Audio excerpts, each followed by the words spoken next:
That was probably the best bit, and it's like the intro. Your laugh, that's probably the most genuine laugh I've ever heard, period. Like, not just of like recent memory, I'm talking all time. Like, it was so fucking, it was really hearty. It was like if your laugh was a soup, you would need a big fucking spoon to take a spoonful of it. You know what I mean? Because it was so thick. Nice. I've got a minestrone laugh. Exactly. I got a minestrone laugh and a big old soup spoon, ready to slurp you up. Yo, did you see I got ghosted on Twitter? What? Didn't you give somebody stick and then? Yeah, I called him a cunt because he was harassing one of my friends, and he reported me, and then Twitter soft banned me for 12 hours. So now my tweets are only seen by people that follow me. Ugh. Yeah, but don't worry, I got soft banned, and I was pissed about it. So I got into a DM with a couple of people, and I'm like, all right, everybody report this guy. Here are the tweets you report, and everybody reported him, and he got hard banned.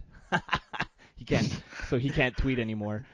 Fuck him, man. Well, you're such a Nazi. I sent my fucking goons after him. You know, being a YouTuber pays off sometimes. Don't fuck with my Twitter. Don't you dare fuck with my ability to tweet. I will fucking come after you. I'm never tweeting ever again. Just for pure fear. No, that's over. That's over. We're not feuding anymore, Rob. We had our feud. It's over now. Wait, we had the best feud since Austin and The Rock.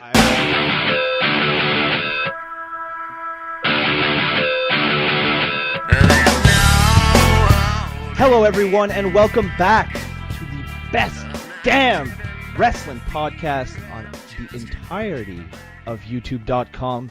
That's right. It's time once again for the Kayfabe Today podcast. We're one man down this week. Drew's not feeling so well, so we gave him the week off. We said, Drew, go get in bed, get a big old blanket, find a lady to cuddle up to, get back to 100%, and come back next week. But I'm not here alone. Robbie, Johnny on the spot. He's there when I need him. Robbie, how the hell you doing today? I'm great. I'm really fired up for this show, especially given some circumstances that happened this week. I'm great. I'm really ready to do this. There'll be plenty of good takes, and everything I've said in the last 5 seconds is a lie. It's going to be an awful show. You should just turn it off right now. We don't know why. We don't even know why we're wasting your time. Yeah. If you look down the right hand side of your YouTube screen and you see like a documentary on giraffes, click on that shit. Yeah, go watch PewDiePie or something. Oh. Well, Can you do that anymore? What? Watch PewDiePie? Yeah. Yeah, you can. I mean, everybody thinks he's a Nazi, but you can still watch him. Did not see that coming. Oh, did you not hear about that? It's been all over Twitter. He makes not anti-Semitic jokes, but he makes Nazi references, and like the Wall Street Journal kind of did this hit piece on him and shit, and like took things out of context and all this crap. But this isn't a YouTube podcast, though. This is a WWE mostly podcast. So let's leave feuds off to the side and let's get into the graps. But before we do, I'm going to pull back the curtain. This is the second time this week that we did the show. We did a show earlier this week. It was an absolute train wreck. And I'm not going to put something out that I don't like. Robbie, I know you weren't a fan of the episode either. So we scrapped it. And because we love you guys. Oh, God, I'm pandering. I'm a fucking piece of shit. Because we love you guys, we decided to do it over. You know, try it again. See what happens. I'm fairly confident this episode will go up. What about you? Yeah, Yeah. You know what happens? You know what happens when your guest is a bad guest? You know what happens? What happens, Robbie? What happens? You're a cunt. You just made the list. Woo! Holy shit! Shots fired. She probably won't listen to this. Who cares? Oh, her and a 300 follower. No. Anyway. Oh my god. Oh, God. Shots fired. It's getting shady in here. It's like WWF versus like WCW 2000. That's a bit too much credit. Yeah, that's true. Oh, It's like Buff Bagwell versus Randy Savage. Kayfabe Today podcast, making friends every single week. Yeah. All right, so let's stop talking shit on other people, and let's get right into Elimination Chamber results. Pretty good show Nice. overall. I enjoyed it. I gotta say. I usually go into pay-per-views. I was gonna say I go into pay-per-views negatively, but I don't. I always try to Monday Night Raw. I'll admit it. I go into Monday Night Raw expecting to be bored for a good 2 hours of it. But pay-per-views, I always give them the benefit of the doubt, and this time they didn't disappoint. We're gonna go through the results pretty quick because by now in internet time it's like 10 years ago that it happened. So the first match on the pre-show was Mojo Rawley, who defeated Kurt Hawkins, which I don't know why. I don't know why they took him away from WrestlePro. He was having a good feud with Grimm from Grimm's Toy Show. That was more interesting than what he's doing on SmackDown. But he's probably making a lot more money in WWE, even if he's never on TV. The next match was Becky Lynch versus Mickie James. He's so angry all the time. Not all the time. Well, okay, most of the time, yeah, I am. I'm not angry. I'm not angry when I sleep. Although a funny story about that. One time, my ex-girlfriend, she didn't realize we were watching TV and I had fallen asleep, and she didn't realize that I fell asleep. And she asked me, she's like, "Who's that guy?" Like a character came up. She's like, "What's his name again?"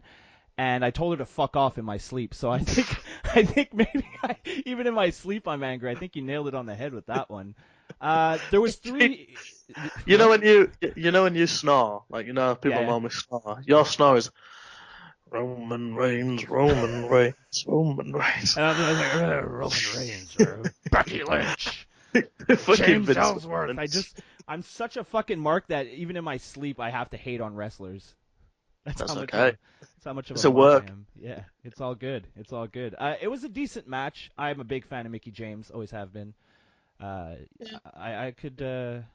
don't really have too much to say about it. Decent match, nothing special. Once we get to SmackDown, then we'll see what the issue is. But this match was fine. In the end, Becky Lynch picked up the win. So 50-50 book in. Yeah. There's no such thing as a win streak anymore. No. God no. God forbid. No, of course not. God forbid anybody should get over. Why would we want people to get over? All right. Oh yeah, go ahead. Sorry.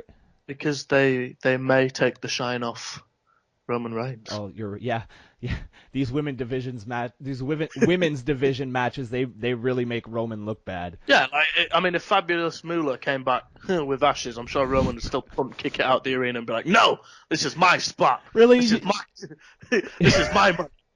Really, Robbie, you made another Fabulous Moolah ashes joke. I'm not gonna say. Tell you what a sick burn. Anyway. Holy shit. Woo! We're on fire this week, boys. I made a pun too. All right. Up next, we had a handicap match. The team of Apollo Crews and Kalisto defeated Dolph Ziggler. No. Wait, is that what happened? They beat him, and then Ziggler after the match beat them both up because one guy always beats up two guys. I don't know what they're doing with jobbers. Especially poor Apollo Crews. Poor Apollo Crews. They never should have called him up. I don't feel he's ready for the main roster just yet. Don't get me wrong. I like him. I loved him in NXT. But he was being used in NXT. I think he's one of the guys that would definitely have benefited from a title run, I think. I actually made the mistake. I was thinking about this the other day. When he first came up, I was like, this guy's going to hold something by SummerSlam. Because he came up, and his debut match, I can't remember who it was against, squashed a main roster guy, and I was like, yeah, people are going to get behind this. And then, near enough 1 year later, and people are still like, oh, it's this guy. Like, I generally think at this moment in time that when Apollo Crews comes out, it's because they have like a dartboard in Gorilla, and they say, okay, who's Ziggler going to wrestle this week? Oh, it's Crews. There you go. I wouldn't be surprised, to be honest with you. The thing is they kind of they do this all the time. The start and stops with the pushes. They always do that. He, like you mentioned, he had a little bit of momentum coming in. That lasted a couple weeks, then nothing, and now he's barely on TV, and then he's getting his ass kicked, even though he has a man advantage against Dolph Ziggler. So It's like he's basically an all smiles version of Bobby Lashley. yeah, It just doesn't work. yeah, that's another thing. Like his gimmick is smiling. That's what he does, and I don't know if I'm the only one here, but that's not very interesting. He could be in the middle of like a bank robbery, and he'd be like, "I'm just happy to be here." Yeah, I was just about to say, God, 2 big sacks of money with the dollar signs on it. I'm just really happy to be here, guys. It's an inspiration of mine. It's a dream since I was a kid. Like, giving that company line. Poor Apollo Crews. All right, we'll move on from Apollo Crews because it's like 10 minutes into the podcast. I'm already depressed. All right, up next we have the WWE SmackDown Tag Team Championship Turmoil match. American Alpha retained against the Ascension, Breezango, Heath Slater and Rhino, the Usos, and the Vaudevillains. Overall, I liked this match. I didn't like the way it finished. I really didn't like the finish. And let me tell you why. Okay. After the Alphas defeated the Usos, which I think was the second or third team to come out, or maybe the fourth. Regardless, you had the Vaudevillain, yeah. You had the villains. You had the villains. You had Heath Slater and Rhino and Breezango. So yeah, they were the fourth team to come out. The Usos, after they lost, attacked American Alpha to the point where they looked like they were dead in the ring. To the point where when the Ascension came out, all they really had to do, seemingly, was kind of hustle to the ring, pin them, and win the titles. Now here's my problem. When the Ascension, well, here's one of my problems. When the Ascension originally came out, it's like they were taking a leisurely stroll through the park. Now, if I mean, I know, okay, kayfabe and all this, but like, let's just play. We're in kayfabe. Okay, if I'm in a match like that, and I see that my opponent is fucking basically like 2 inches from a coma in the ring, I'm going to book it down that fucking ramp. I'm going to get there as soon as possible, get that 3, get the belt, go out, go to a strip club, have a good time. Why would you take your time? Why? It's like, can you imagine like WrestleMania 31 when both Reigns and Lesnar are down in the ring? Rollins' music hits and he just walks to the ring. Yeah. He's like on his iPhone playing Candy Crush. I'll get there. Yeah, like, it takes... you could have plugged, like... Yeah, he's on his phone watching First Thing in the Morning on his way to the ring. No. You know? It's too early. I don't self-promote until at least a half hour in. Ah, right. So, he... Like, if it was, like... I think there's... I can't decide if it was part of the gimmick that the drawing the like they're letting the crowd take it in that the Vaudevillain, that the Ascension were gonna walk to the ring and decimate, and dominate, and destroy, and pick up the tag titles and just leave.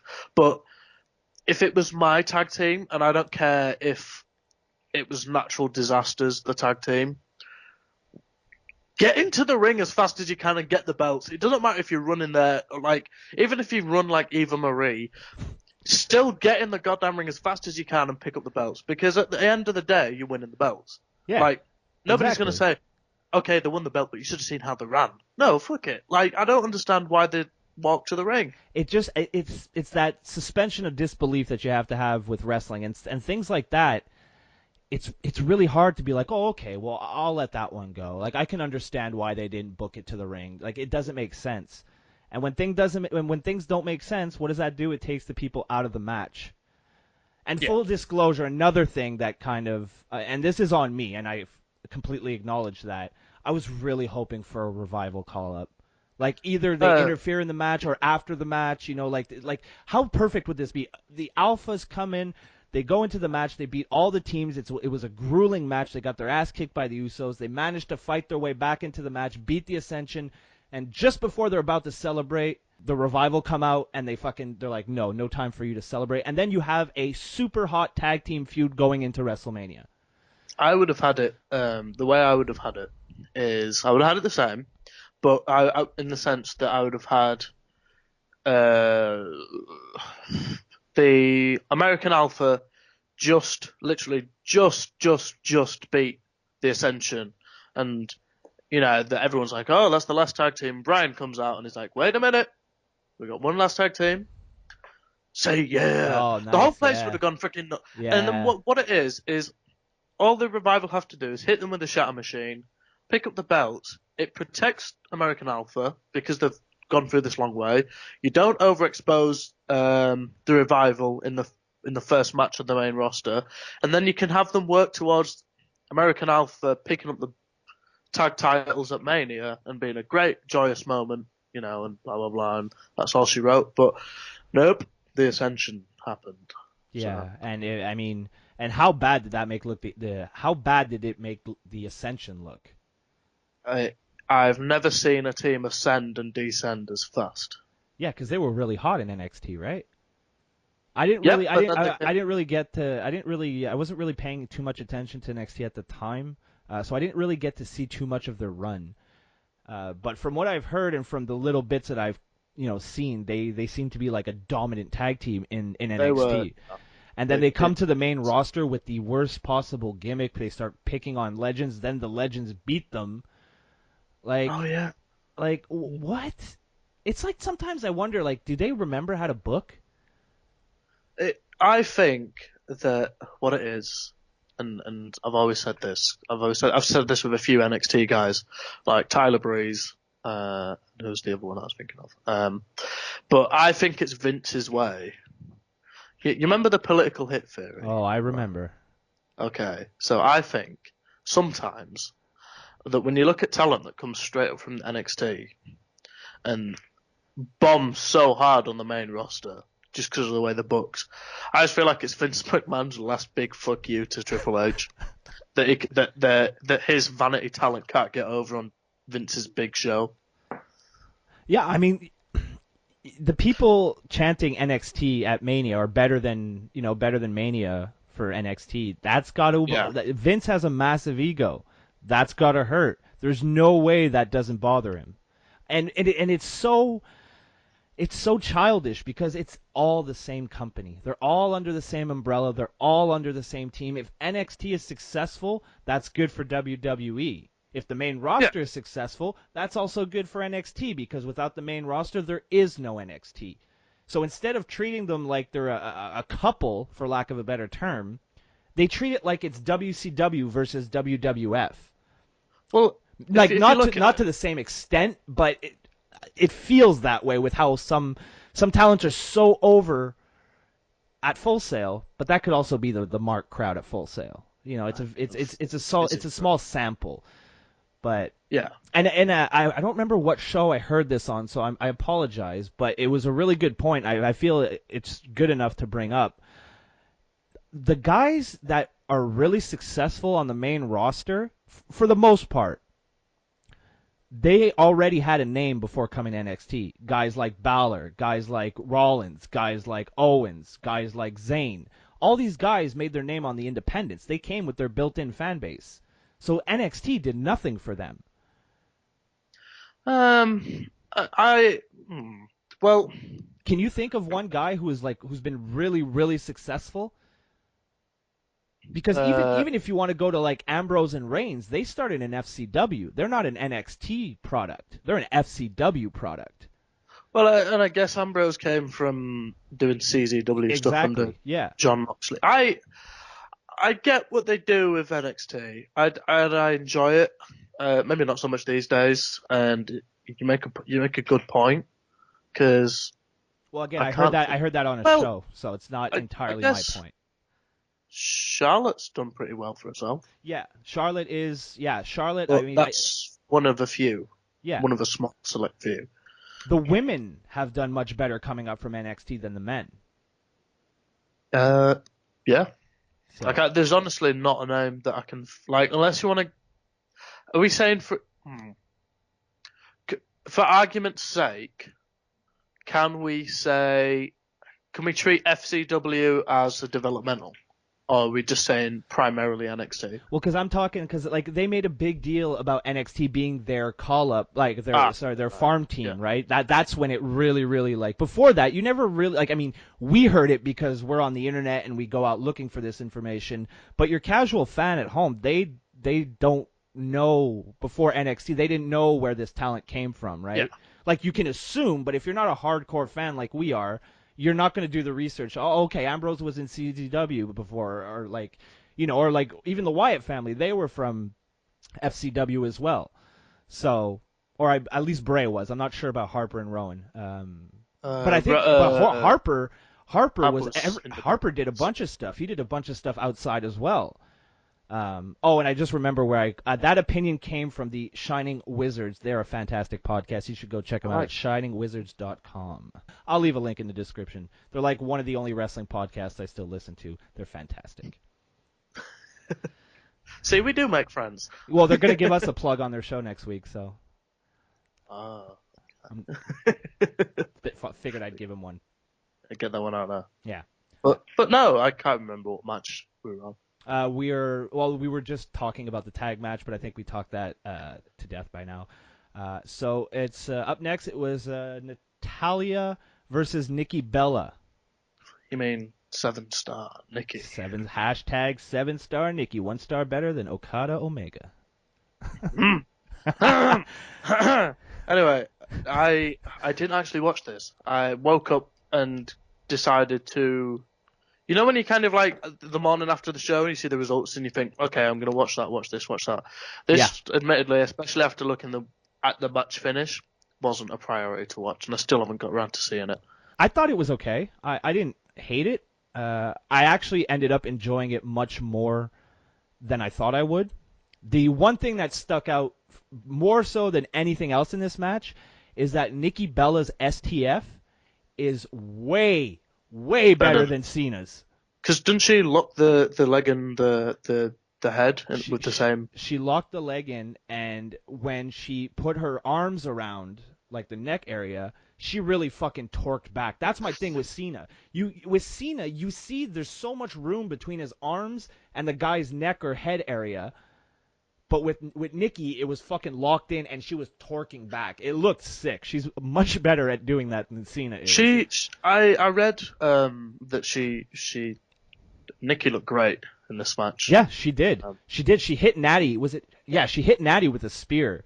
I think it was up on the ramp, and it was fucking awesome. Like I had never seen her do that. I feel like Brian Alvarez, just not watching wrestling but talking about it.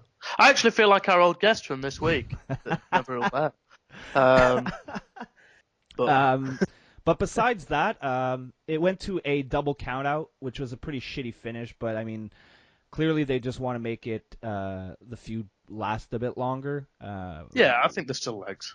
One thing, Natalia's heel work in this match was fantastic, to the point where she would like get up on the ropes and Nikki Bella's family was like front row, first or second row, and Natty would get on the ropes and start antagonizing her, like saying hi Mama Bella and shit like that, and she was trash talking the entire time. I remember putting out a tweet that cunt Natty was my favorite Natty. She was really, really good. Like I've always found her a bit annoying as a heel, but here it's almost as if they really hate each other. Because all women secretly hate each other. That's the narrative that WWE is pushing with this storyline. Yeah. But yeah, there was some things to enjoy. Overall, it was a good match. There was some things I really, really liked. And it was kind of fucked up by the finish, to be honest. But overall, it was one of the better women's matches in recent, well, maybe not in the last couple weeks at least. I guess it makes them both look strong. Yeah, exactly. And as much as I didn't like the double countout, because whoever really likes a double countout, it does make sense if you want to prolong the feud and you're keeping both of them strong. So, yeah. I mean, we complain about 50-50 booking, but we're not getting that with this. So I at least appreciate that. We'll give it. Yeah, we'll give them a pass. Plus, Nikki is so hot. Up next, we had Randy Orton defeating Luke Harper in a match that shocked absolutely no one. There's no way Orton was going to lose on the last SmackDown pay-per-view before WrestleMania. Despite already pretty much knowing the finish, I thought this was a pretty good match too. I'm a big Luke Harper fan. Have been for a while now, and I really really hope they give him a nice push. I think he's the best overall guy in the Wyatt family at the minute. He, as we've seen with his vignette last week, or his promo last week. It's so good. And then he definitely works in the ring better than anybody right now in terms of the 4 or 5 of them. Well, actually, now Orton's in there. He doesn't really have the smoothness that Orton has, but that's pretty hard to achieve. Yeah. Because he's great to watch. But he's a big guy and he knows how to use his offense, and he does some moves that you wouldn't expect a bigger guy to do, or at least not do them so well. You know what I mean? And everything he does it for a reason. Like, yeah, in comparison to a lot of stuff you see on the indies, where they just go for like fucking a super kick, followed by a wrist lock, followed by another super kick, followed by an ankle lock. You know, like he's doing like. Yeah, like he's doing, he'll work on the neck, or he'll work on the back, or he'll work on the legs, and he'll keep doing it throughout the whole match, and it looks great. Like, you can always tell a good worker from a great, you can always tell a great worker from an average worker, and he's a great worker. I agree. I am a big Luke Harper fan. So yeah, it was a pretty good match once again. Next, we had a WWE SmackDown Women's Championship match. Naomi picked up the win here, defeating Alexa Bliss to become the new SmackDown champion. This shocked me. I was convinced, and I'm pretty sure I predicted that Bliss would win. Yeah, we all did, I think. I honestly thought, and I think I even said it last week on the podcast, I honestly thought that they were just giving her a title shot to shut people up. I didn't actually think they were going to put it on her. Now, do we think she's going to have a very long run? I don't think so. I don't think she's going to have a very long run. I wouldn't be surprised if Alexa Bliss picks it back up. Yeah, I feel it's like a pity push. You know when they gave they gave one to somebody else lately. The main eventer of tonight. Oh well, the winner of the Elimination Chamber felt that way too. But I don't think she holds on to this long. I think. She goes into she goes into Mania in the title picture either way, because she's either gonna fend off Bliss or have a rematch in time for it. But either way, I don't think that regardless of the entrance, that's all she really has. I don't think that she's gonna sell tickets. Yeah. In comparison to, I think in terms of a draw. The best match that you can have on the SmackDown Women's roster right now is probably Nikki Bella versus Alexa Bliss. Yeah, I'd like to see that. Yeah, I'd be all in on that. Shit, I wouldn't mind being in the ring for that one. Oh, for fuck's sake! Right in the middle of the action. Come here, ladies. Remember when they used to do the spots with the 2 girls that fight and the referee would just start rolling around with them? Dude, during the Attitude Era, when I was like 13 years old and full of fucking hormones, holy shit, I wanted to be in the middle of that action, man. Sunny, the woman who taught me to discover my body. Oh, for fuck's sake. It's not a Kayfabe Today podcast until I make a shameful fucking admission. Yeah. I'm gonna call this title. I'm gonna call this podcast. Sunny taught me how to masturbate. Oh, okay. Well, I always thought, interestingly, that Ivory was a much better worker than Trish Stratus and Leah. Yeah, Ivory is super underrated. And I mean, and before they put her in the Hall of Fame, I thought Jacqueline was also very underrated. Yeah, and then she dabbed on stage and solidified it. Yeah, now she dabbed on stage, and now I have absolutely no more respect for her. I know you. It's just the difference between a millennial. Yeah, exactly. I was about to say, I'm like, you can tell one of us is a millennial and one of us is not. I remember tweeting, I remember this because it was during the peak dab versus anti-dab thing, that you could tell who was a millennial and who wasn't when she dabbed on stage. Because I was like, oh shit, she dabbed! And everyone was like, what the fuck did she just do? And Oh, yeah, she's no TJ Perkins, but you know. Well, she's a better worker than TJ. Oh, ooh. Do you know TJ Perkins plays video games? Does he? Yeah. Does he? I hadn't heard. Although I really like his entrance music.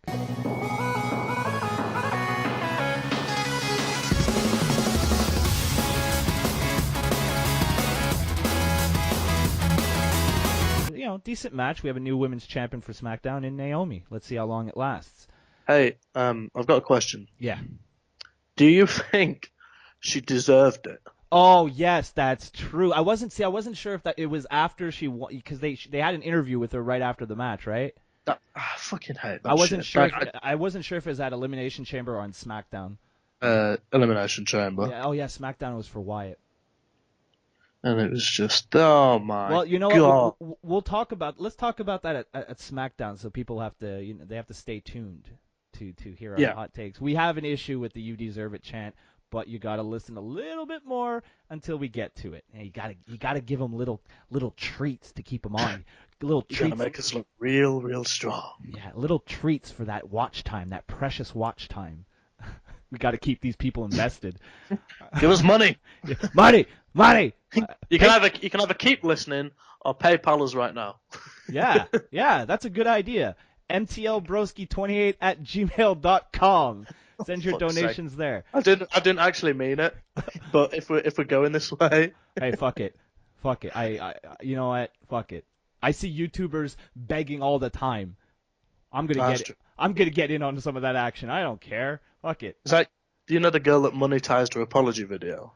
Who was it? Tana Mongeau? Could be. Yeah. I saw you tweet about it. Yeah. Fucking idiot. There's a video. I'm doing a video on her. It's coming soon, so stay tuned for that. Nice. It's gonna be good. It's gonna be very good. Speaking of coming, the main event was great. Jesus Christ. Pants off for the main event confirmed. It was a WWE World Championship Elimination Chamber match. God, every match is so long. Like, the title of every match on this pay-per-view is so long. Just call it. Call it something short. Championship Chamber match. Don't need it. Stupid. All right, so Bray Wyatt defeated AJ Styles, Baron Corbin, Intercontinental Champion Dean fucking Waste of Skin Ambrose, John Cena, and The Miz. This was a really good match, and not only was it a good match, it planted the seeds for several different storylines coming out of that match. I always like. I like when things you do in a match have consequences down the line. It's kind of like the Rumble, in that there's always like, you eliminated me, blah blah. Yeah, it's so easy. You did something I don't like. I got beef with you now. Let's settle this. Yeah. I like that. I mean, it's worked as well with what we'll talk about on SmackDown later. The only thing about this match I didn't like is that Corbin got eliminated first. But after he got eliminated, he beat the shit out of Ambrose. Like, he demolished him, threw him through the unbreakable bulletproof glass. Which I wish they wouldn't. Well, I guess they don't call it. I guess they don't call it, or the shatterproof Lexon. Is it Lexon? I don't remember what they call it. The stupid fucking thing in the glass that separates the wrestlers into chambers. That like shit. As much use as a chocolate kettle. Yeah, for real. Like, but I remember when he threw Ambrose through the glass. I remember tweeting. All right, we got to throw the guy through the pod spot. Check that off the list because it's always going to happen. We knew going in that someone is going through that unbreakable glass, which, I mean, I understand you need a certain amount of high spots, but you don't always have to do the same ones. It's like, there's always, when it comes to certain match gimmicks, there is always going to be the same. Like, it's like if there's ever, I should really have come prepared with this. What match am I thinking of? TLC match. Right. Somebody, there's always the spot of someone's at the top of the ladder and they go through the table somewhere. Yeah. Yeah. Because it works. It does work. And when somebody goes through the alternative fact, shatterproof lexicon. Like the alternative fact glass. Yeah, and when somebody goes through the alt fact glass, I'll still go, "Oh shit, that was cool." Maybe not as like contrived as that, but I'll be like, "Oh shit," yeah, blah blah blah. Yeah, And it's still an ooh ah moment. Like regardless of how many times you see it, it's still kind of like ooh, damn. like that's yeah. I also liked John Cena getting pinned before AJ Styles. Like Cena wasn't the last one to get pinned, which I thought was really interesting. I feel like they're taking the push off him. Well, then, like but no, I read online recently, I think yesterday, that Cena has been petitioning to push Wyatt, and oh yeah, yes, yeah. and I think that's great because at this point in his career, I feel like that's what he should be doing, helping other guys get over. How Nikki Bella's doing the same. Yeah. Well, I guess not with Natalia. Not with Natty, but beforehand, yeah. Yeah. Yeah, and then he's got his time off soon, so It makes sense. The 2-week title reign, I could have done without it. I think maybe you should have just left it on AJ Styles if you're just going to lose it 2 weeks after. That was kind of lame. I guess it depends where the story goes. Yeah, that's a good point. That's a good point. I'll give it like if I could record this moment. Well, I mean it's been recorded. Thankfully, it's on YouTube. But if we remember this moment and review it 2 months later, yeah. It might make sense. But knowing WWE, where long-term booking doesn't really exist, it probably won't. Yeah. I mean, it could be potentially really, really good. It could make a lot of sense once we get to the end of this story arc. But I guess, you know what? We're just going to have to wait and see. Yeah. So that was basically Elimination Chamber. We did that in a nice, tidy package. It was nice and tidy. Nice and tidy. Tidy whitey punch. So let's get to Monday Night Raw. Wait. What? The most exciting, entertaining 3-hour flagship show on Monday night. Exactly. That's exactly what I meant. Monday Night Raw. Monday Night Insomnia. Oh my God. My Vince McMahon voice hurt. Oh, I need a little tea. Oh, that put out that fire. Holy shit. I gotta stop smoking while we're on the podcast. Oh, for fuck's sake. All right. All right. So, the show kicks off with Stephanie McMahon because God forbid an episode of Monday Night Raw doesn't start with a fucking McMahon. But she quickly redeems herself by saying that she gave Foley the night off because he had a bunch of issues with Samoa Joe and the way he got signed. What a crybaby. And just general issues anyway. Yeah. She doesn't get to say too much, however, because Roman Reigns, the Lord and Savior of everyone. I've just realised that Mick Foley can control the show as much as he controls his bowels. Well, when you take 32 chair shots to the head from The Rock in one night, there's going to be some consequences, and I guess loose bowels are one of those things. So, as I was saying, she doesn't get to say too much because Roman Reigns interrupts. He says that he doesn't want to wait. He wants Braun Strowman right there, right then. And then Stephanie pulls the crowd, which... she always does this. Every time... I think you hit your mute button. Every time she... Because I stood up for this. I don't know why. Oh, you fired up. Roman Reigns. Every time she polls the crowd, you know for a fact that the audience, wherever it is about to get mugged right off. Oh, yeah. You want Braun Strowman right now? Well, I'll tell you can have him at Fastlane. Yeah, exactly. Every single time. And that's pretty much exactly what happened here. She said that Braun Strowman was busy because he already had a match with Mark Henry. Then Reigns says that he just might come out to watch, but Stephanie shuts him down and says if he touches Braun Strowman, he loses his match and a possible shot at WrestleMania. Now, at this point, the club comes out, and that they say that they're a couple of good brothers and they couldn't allow this disrespect to go on any longer. They then challenged Reigns to a handicap match. And that is how we kicked off Monday Night Raw with our very first match, a match between Gallows and Anderson versus Roman Reigns. Did you notice how back like fucking 4 years ago, like handicap matches weren't really a thing because the face would always have a tag partner. It's like either nobody wants to tag with Reigns or Reigns believes his own booking hype. And he's like, you're going to beat these guys anyway. Who gives a fuck? Well, the club did beat him. Oh, no. They beat him, but through disqualification. And then Reigns goes and completely destroys two guys, which, why would... And you know what? It's not just the fact that they beat the club, because as far as I'm concerned, the club are a bunch of geeks. It's the fact... I like them, but the way I like the booking of the club. The booking is the geek. Unfortunately, it trickles down to Gallows and Anderson. The thing that bothered me the most is not that they beat the club; it's that they beat the Raw Tag Team Champions. Well, Roman, one man, beat your best tag team on the show right now. Which it's really undermining for the rest of the talent they have. Like it's like, well,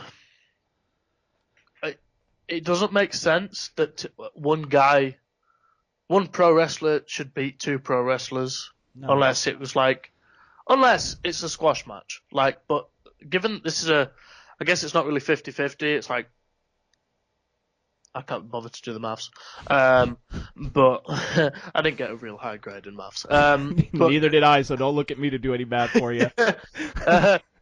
Anybody in the comments wants to do the percentages of one guy v two guys and the probability? Yeah, do feel that. free. I'm sure we got some really smart people listening to this show. Oh shit! No, it's 33% to 66%, isn't it? 'Cause it's 2/3. Oh yeah, it is. There you go. There you go, Robbie. Yeah, we're smart.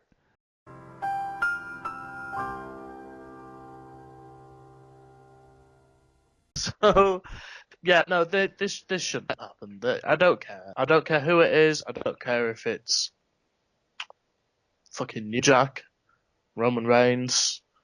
New Jack would stab Roman Reigns. Yeah, that's true. Like, yeah. But two guys should always beat one guy. Yeah. Eventually. Like, okay, the one guy might get his odd comeback every now and again, but it's fucking. I wonder if there was people coming up to Reigns in the backstage before the match, and they're like, you got to make Gallows and Anderson look strong. Whatever you do, you got to make them look really strong. I wonder if that happened. You got to make them look real strong, real strong, like Hulk Hogan strong. It's so upsetting. To me, it's not that they beat the two guys; it's they beat the tag team champions. I could stomach it if it was just two random guys, but it's your fucking tag team champions. They're supposed to be used to working together. They work together so well, they won the title. That's what you would think. Like, if it was Shining Stars, I have no problem with it. I'd be fine with it. But it's your top tag guys. Team champions. It makes no sense. All right, so I don't want to talk about this anymore. It's too upsetting. But hey, that's the last we saw of Reigns pretty much all night. So rainbow at the end of the path. Right. Yeah. I went to look for like an expression and realized halfway through my expression that I was starting one that doesn't exist. So that didn't go so well.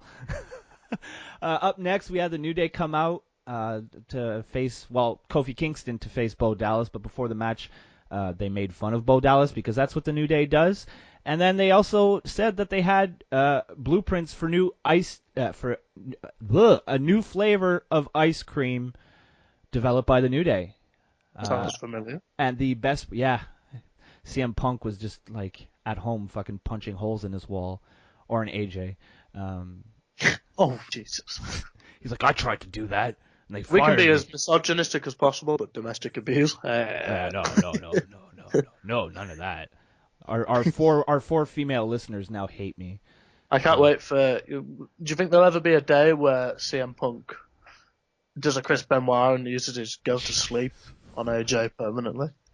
Jesus, I don't want to answer that question. I bet he does it and he's like singing his like the cult of personality. He's just like GTS, ice cream bars. The most memorable part of this match for me, and I actually really thought this was funny, was Bo Dallas going outside of the ring and swiping the schematics for the ice cream from. Oh shit! Hold on a second. Vamp Robbie. Fuck it, I don't know. I just want to give a shout out to my Twitter account. It's at Robbie Radford. If anybody's actually still listening, I want to thank you very much. We don't have Drew this week because unfortunately ill, as I will say. I don't know. I've been told to vamp. I don't know what that means. But yeah, no, at Robbie Radford. Say hi to Alice because I said I would. I'll say hi to my mum because she's probably going to listen. You nerd. I want to give a shout out to Tom McLaughlin. Who else am I going to persuade to listen to the show? Eva Slingsby. I want to give a shout out to Sahale and Lucas Sharp. Because they're cool. I like them. I like the Good Brothers. Drew Cookland, Jake, Keenan. Keenan's a great rugby player for Bradford Bulls. That's about it. Ben Hoang too, even though you annoy me with his Snapchat videos. Also, I'm going to try, and this is a promise for the rest of the show, I'm going to try getting as many Becky Lynch references as I can. Just go around the Twitter feed, because I have no general idea of when it gets back. So, Arnold Furious, I want to give a shout out to Arnold Furious. Another shout out to Drew Ortman, Jay, Mike, Dan, who else we got? Drew again. Pete Dunn, I like Pete Dunn, he's in my DMs. Jim Smallman runs the best promotion in the Europe at the minute. That's no offense to WXW. Keith Harris, best worker in the biz, European. Who else we got? Kayfabe today. I post some stuff every now and again on there. This is like Stone Cold's. You know when Stone Cold opens the show, and he has that like 10-minute like. So if you want to go to get a beer, get 2 beers, 3 beers. I'm tired. That's not actual impersonation. But you want to get a beer, 2 beers, 3 beers, shot of whiskey, a vodka. You know, when he does that like 10-minute improv. This is an improv. So we're gonna go to Instagram. Should we talk wrestling? Let's talk wrestling. Let's talk about Kenny Omega, because Erik hates Kenny Omega for some reason. Omega's great. Omega's life. Omega is so Roman Reigns. He's coming back. I'm back. Roman, yeah. So no, we were just talking about Roman Reigns. Oh, so. Good. All right, so where were we? I can't wait for you to fucking edit it and just listen to shit that I've just spouted for like the last 2 minutes. Well, I could hear you from like my front door, like through my headphones. I was like, he's still talking. Go, Robbie, go. Very good. I gave up and just started shouting out people on my friends lists on like Facebook and Instagram. Oh, that's awesome. All right, so in the end, it was Kofi Kingston picking up the win over Bo Dallas. I mean, what else did anybody expect? Up next, we had a cruiserweight match between Jack Gallagher, who was with William III, and Noam Dar, who was with Alicia Fox.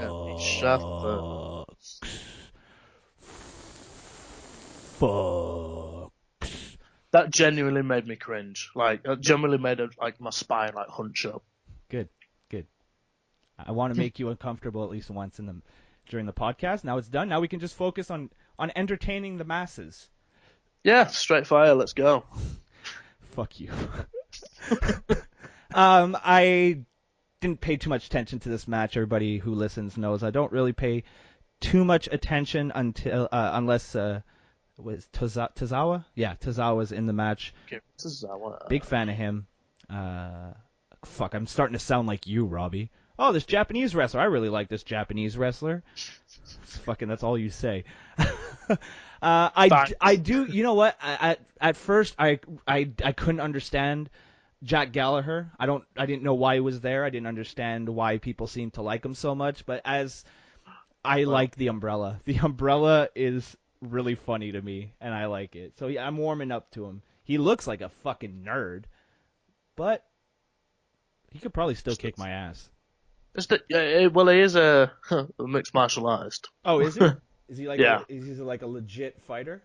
Yeah, like he's had cage fights in the past. Oh, really? Yeah. All right. Well, okay. There's footage somewhere that I'll send across to you at some point. Cool. I wouldn't mind seeing that. All right, cool. Well, all right. Well, he just gained a couple more points. And Noam Dar, I don't really know too much about him, but from what I've seen so far, I'm not really. I mean, No, you put something with Alicia Fox and it's destined to die. So, what can you do? After the match, Neville came out and kind of stared down Gallagher. We then cut to the parking lot. We see that Samoa Joe is arriving in a limo with Triple H. Oh, and then this part, this is in the what the fuck moment of the evening. It was finally the 17-week in the making debut of Emmalina, and this part, I don't care about Emmalina. My favorite part of this was Corey Graves yelling at Byron Saxton, but not only yelling, I'm telling him to shut up and to not ruin the moment for him, because that's something I say to my best friend all the time, just to shut up, don't ruin this for me. So that was kind of like an inside joke with myself that I chuckled to myself.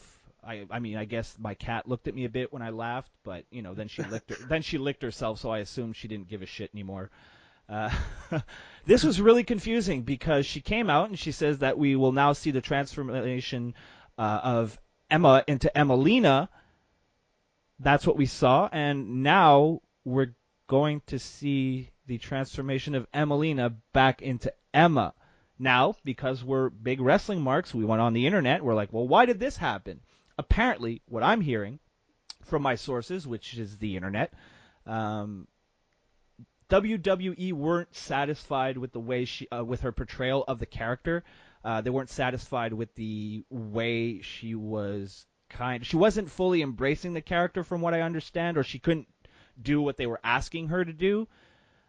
Which I don't understand. Which I don't really understand, because I thought this whole thing was to, that Emma was hot, and she was doing a really good job at that. So I don't really understand what they wanted her to do. In the grand scheme of things, I'm happy about it, because I'd much rather have heel Emma with the cop glasses come back and the funky tunes again. I much prefer that Emma than this. Well, I mean, we didn't really see what Emmalina was, but if you're going to push a whole women's revolution and then a couple months down the line you basically go back to an Attitude Era character, it's really contradictory, and it doesn't make a whole lot of sense. It doesn't need doing. It doesn't, like... It was a big waste of time. I'm gutted that it wasn't Eva Marie that came out. But, you can't always get what you want. No, no. If you're going to watch WWE, you better get that through your head real quick. It's not even that. It's like, yeah, we may entertain you, but this is the land of broken dreams. Yeah. You're going to get some good stuff. We promise you're going to get some good stuff, but you're going to have to sit through a lot of bullshit. It's like when people are like, oh, what was Vince McMahon's favourite saying? You better enjoy the taste of eating your own shit every now and again. Yep. You're going to have to eat shit and like the taste of it, brother. Yeah. Wait. I like that. That's a very, very good, very appropriate quote from Vince McMahon there. Then we have Dollar Store Renee Young, who is interviewing Bayley. Bayley gives a Bayley promo where she's nervous but excited. Do you think she's got, like, a gimmick is that she's got, like, anxiety? Bayley? Yeah. Kind of. Because she's always very nervous about things. She's like, you've seen American Pie? Of course. Yeah, all right, you know the one time at band camp girl? Yes. Alyssa Hannigan. Yes. Okay, that's Bayley. Yep. Yeah, ooh. No, not... Ooh. Bayley didn't do anything with a fucking woodwind or brass instrument. No, she did it with a belt instead. No, she's got the same, like, attitude and character. It's kind of like a naive innocence, I guess you could say. Girl next door. Yeah, exactly. But she's got a nice bum. Bayley has a very nice bum. And I feel weird saying that because I feel like Bailey is like a 12-year-old in a like woman's body. Oh, that's easy. But if it's not Donald Trump, we mention her on the fucking podcast every week. How can you make America great again when she still goes to wrestling shows? I don't know. I don't know. You make it by accusing every media outlet on the planet of being fake news, and then that's how you make America great again. China. Yeah, China's how you make America great again. So it was, a wonderful Bailey promo. JeriKO and Owens are backstage talking about the Festival of Friendship. Triple H arrives, and he says he wants to talk to Owens. JeriKO starts to make his way with him, and he says, No, I just want JeriKO. I just want Owens. So then that cuts to a commercial break, and when we come back, we see Owens talking with Triple H, but we can't really hear anything, so, build the suspense. After that, we had a match between Braun Strowman and Mark Henry. This was, a big lads match. I felt that Henry got in a bit too much of offense if you want to make Braun look like this big, huge monster. But overall, it was all Maybe right. you could sell it as like that was the best competition Braun's faced in real weeks, so he's caught off guard for a bit. Okay, I stand corrected. I don't even know what to say. I'm so impressed with you right now, Robbie. I completely agree with that. Braun, of course, picked up the win with the giant power slam that he does. And then, wait, he did that on Mark Henry? Yeah. Nice. I didn't actually see the match. I didn't. I do actually watch the show, unlike our guest this week, but I didn't see this match. Well, to be fair, this happened on Monday, and we're recording this on Saturday, so, I'm a terrible person. We've had a very, very, very eventful week, so we might be a little patchy in spots, but I think we're doing a good job so far. Plus, we don't have our anchor. We don't have the top worker this week. Yeah. How are you going to have a perfect podcast without your top worker? That's like Cena not being on SmackDown forever, or AJ Styles not being. Our AJ Styles isn't here. Get well, Drew. We need you. Glorious! No, I won't give in till I'm victorious. And I will defend. Like me having more of a responsibility on this show is like giving the big strap to Ambrose. Jesus Christ, Robbie, I wouldn't be that hard on yourself. Holy and they're looking shit. around like Vince McMahon's like, who hasn't held the belt in this room? And I was like, And then Ambrose just got up. I haven't, Vince. Give it to Ambrose. Give it to Ambrose, pal. First he's like, Brian Pillman? I thought you were dead. I had your wife come on TV 2 days after you died. Oh yeah. She wasn't at the arena. She was on TV, like from her home. That was of all the things in poor taste Vince McMahon has done. I think that's like near the top of the list. It's so bad.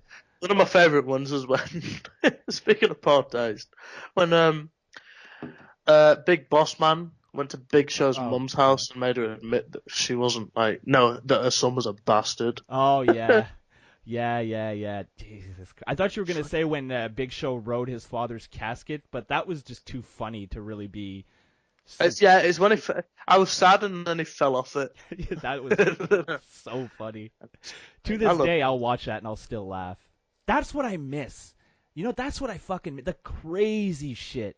The shit that wouldn't ever happen in real life. Like, okay, we'll take a little aside. We never do this, but I want to talk real quick here since we're talking about crazy.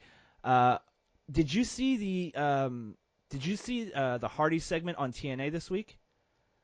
No. Okay, just like I'm not going to go through the whole thing because I didn't actually watch it. I just heard about it. Apparently, they unveiled a brand new Vanguard 1 in the ring, right? They were in the Impact Zone. They unveiled a new one, and this Vanguard 1 had a little something that the old Vanguard 1 didn't have, teleportation. So they teleported from the Impact Zone to I think it was Tijuana, Mexico, or it was somewhere in Mexico. And that shit's crazy. I think that's why people like were ranting and raving about the final deletion and the series of craziness that happened after that, because it's that part of wrestling, the crazy, goofy nonsense that is missing. Do you maybe feel like sometimes WWE, like, they're trying to enforce that it's real to casual, like, you know how they don't do crazy stuff anymore that people go, oh well, that's fucking obviously faked. Like, you know how like all the fights and all the segments are pretty UFC realistic now, Yeah. and it's not as popular. Whereas like, I mean, this isn't really a correlation, but when they did the crazy like stupid shit, it was peak popularity, and now it's serious like UFC or 24/7. You can't come out and say this is all a work, then expect people to treat it like a legitimate sport. You can't. No, yeah. You've let the cat out of the bag. The toothpaste is out of the tube. You can't put it back in. You know? I think I stole that from Jim Cornette. The toothpaste is out of the tube. I'm not sure, but yeah. It just well, all that to say, basically, I just missed the crazy shit. So what happened here? I kind of got lost here. Okay, after the match, Roman Reigns makes his way to the ring, but Braun tosses him to the floor and demands that Reigns come in to get him. Reigns stuns Braun off the top rope, and then he hits the Superman punch, and then Braun then plants him with a power slam to stand tall, and to the cheers of fans chanting, "Thank you, Strowman." Reigns is winning at Fastlane. Oh yeah, of course he is. Of course he is. Like, you know, sometimes when in Reigns feuds, when they try to give him a little bit of sympathy before the, Yeah. No, there you go. He's gonna win. He's gonna win because that's all that matters. Up next, we had Sheamus and Cesaro hyping up Bayley until Enzo and Cass interrupted, and I am so done with fucking Enzo. He wasn't even. He's good on the stick. He's great on the stick. This promo was bad. Okay. Oh god, I'm bad this week. I didn't actually see this, but I saw a bit of it, and then I turned it over and thought, I'll give it 5 minutes and then flick it back. You get with the thousands of Africans are starving adverts, and you go, nope, turn it over. Yeah. Whenever Enzo Amore comes on, nope, turn it over. Yeah, you're like, no. I'd rather watch starving Africans than Enzo Amore. I actually would. Like, them and their cute little pot bellies. Oh my god.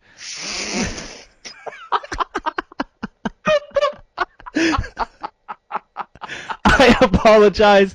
I'm sorry. Can I?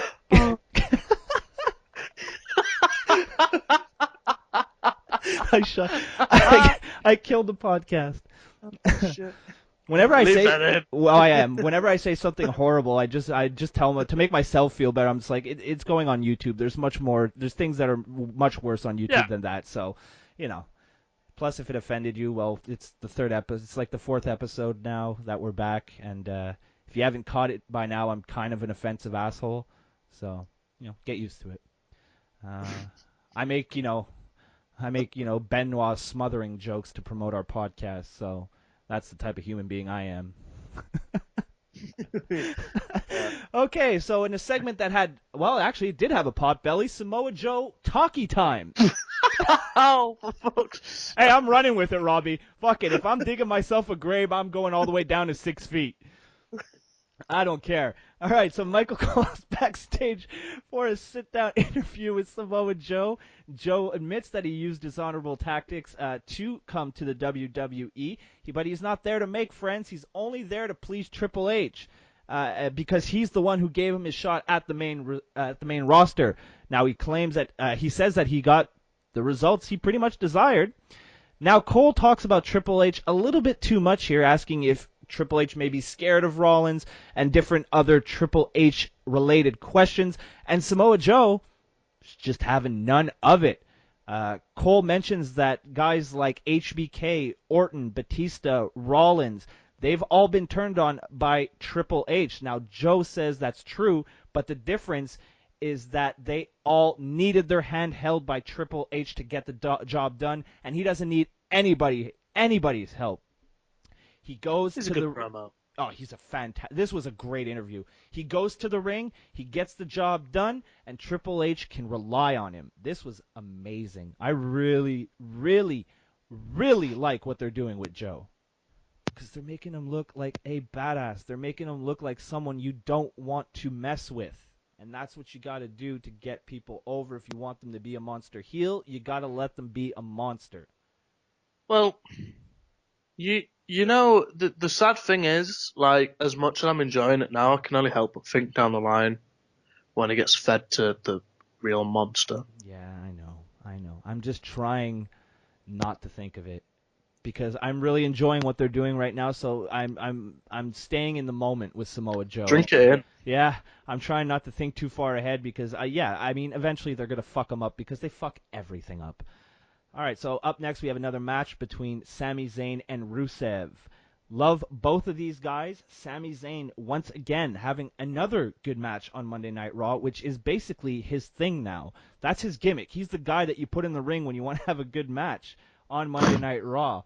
And Rusev, what can I say about Rusev? I fucking love Rusev. But what can't you say about Rusev? He's that good. He's that. He's a. To say he's just a WWE talent. Oh, that's not enough. He's a. Wait, he. Oh no, he came from NXT. Did he? He's a guy that. Well, yeah, he came from NXT. That's true. He's destined for success at some point. I want him to have a title run sooner rather than later. Yeah. With the brand split now, I feel it's definitely more realistic. Yeah, than before. Yeah, I agree with you. This was a pretty good match. Did you watch this one, Robbie?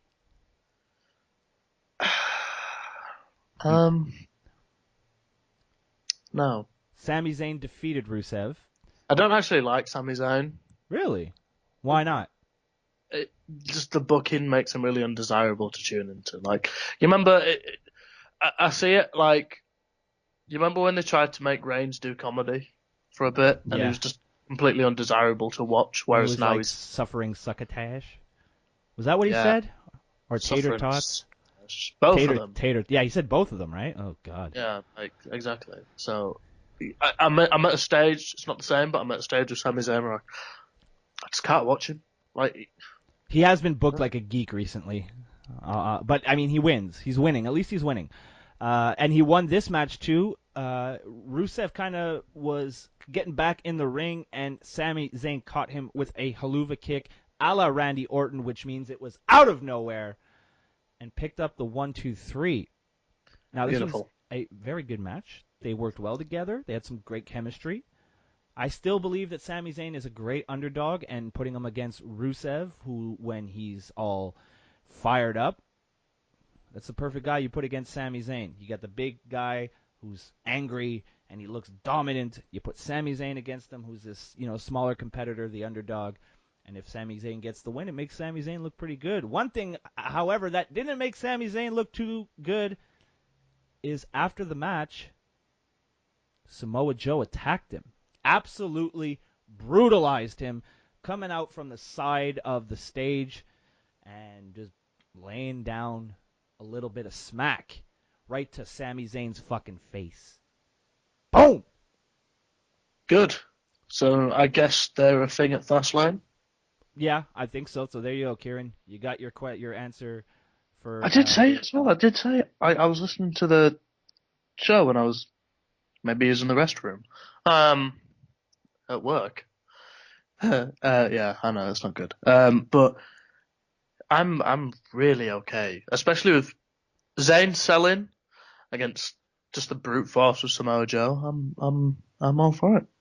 I'm actually looking forward to that match. I think it'll be pretty good.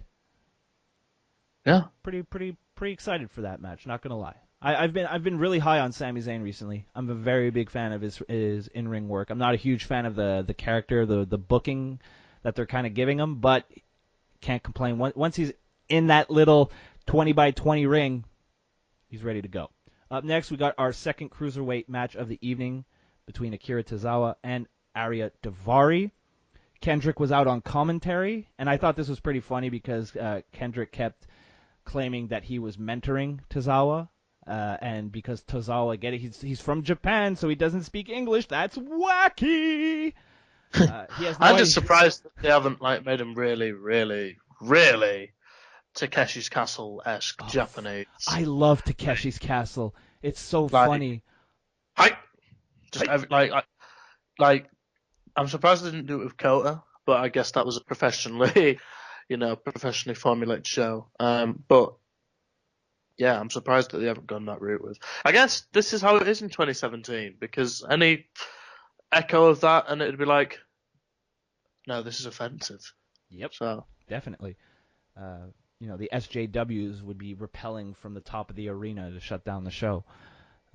This was a good match. I still feel like, aside from like Neville, Tozawa's kind of like the only guy that gets a crowd fired up for a match. I like the way he screams at people. I like the way he does that. That's good.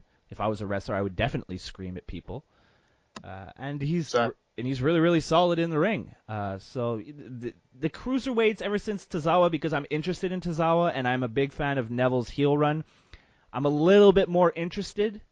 But we'll see if I start watching 205 Live. You get interested in the guys that have a character. Neville, Gallagher, Tozawa to an extent. Gallagher. He's from your homeland. You should know how to say his name. I'm not saying fucking Gallagher. It's Gallagher. Fuck off. I hate people that say. Stop it. What does he say? Does he say Gallagher or does he say Gallagher? Because to me, when I thought it was Gallagher. Because we have a Habs player. For those of you who don't know, the Habs are the Montreal Canadiens, which is the hockey team in Montreal, and we have a player whose last name is Gallagher and spelled the exact same way. So I'm with it's you. Gallagher. It's Gallagher. It's not fucking Gallagher. You know what? We're taking a stand here on Kayfabe today. We pronounce things correctly here. It's Gallagher, you fucks. So Tozawa picked up the win in under 5 minutes, 3 minutes and 17 seconds, because God forbid we should give them any time to do any of the cool shit that they know they can do. Oh, dear. Are you ready for this, Robbie? Oh, shit. Let me put... Okay. I'm putting my pants back on for this one, because this was not a pants-off moment. It's time for one of the best segments of Monday Night Raw. Wait, you remember the picture, didn't you? Where it was like in memory of? Yeah, I still have it on my desktop. I'm gonna put it in. When we first recorded this, the first time I said it was one of the best segments probably in the last 5 to 10 years. I've since thought about that. I'll go one step further. I think this could possibly be one of the greatest Monday Night Raw segments of all time. Well, I liked it that much, and I thought it was so good and so well done. The camera work, the deliverance of lines, the facial expressions, yeah, it was amazing, top to bottom. But let's get into it. We start. Oh God, the beginning. JeriKO is a entertainment genius. The way he was selling the showgirls, the excitement of being there, dancing around, grabbing the showgirls by the arms, let's go down to the ring. He offered a couple of ladies to KO, which was very nice of him. He was his best friend after all, so why wouldn't you offer a little bit of pussy to your best friend? Right? So they handed off some ladies. KO wanted nothing to do with it. You could tell right off the bat he was not having a good time. He was not enjoying this festival. But after the Las Vegas entrance, perfectly appropriate with the showgirls, we go into the ring and we find out that JeriKO not only has a fantastic entrance, music, dancing, ladies, he's also got a few gifts for Kevin Owens. The first one is what I can safely say is the gayest thing I've ever seen. It's a sculpture of two men kind of intertwined kissing.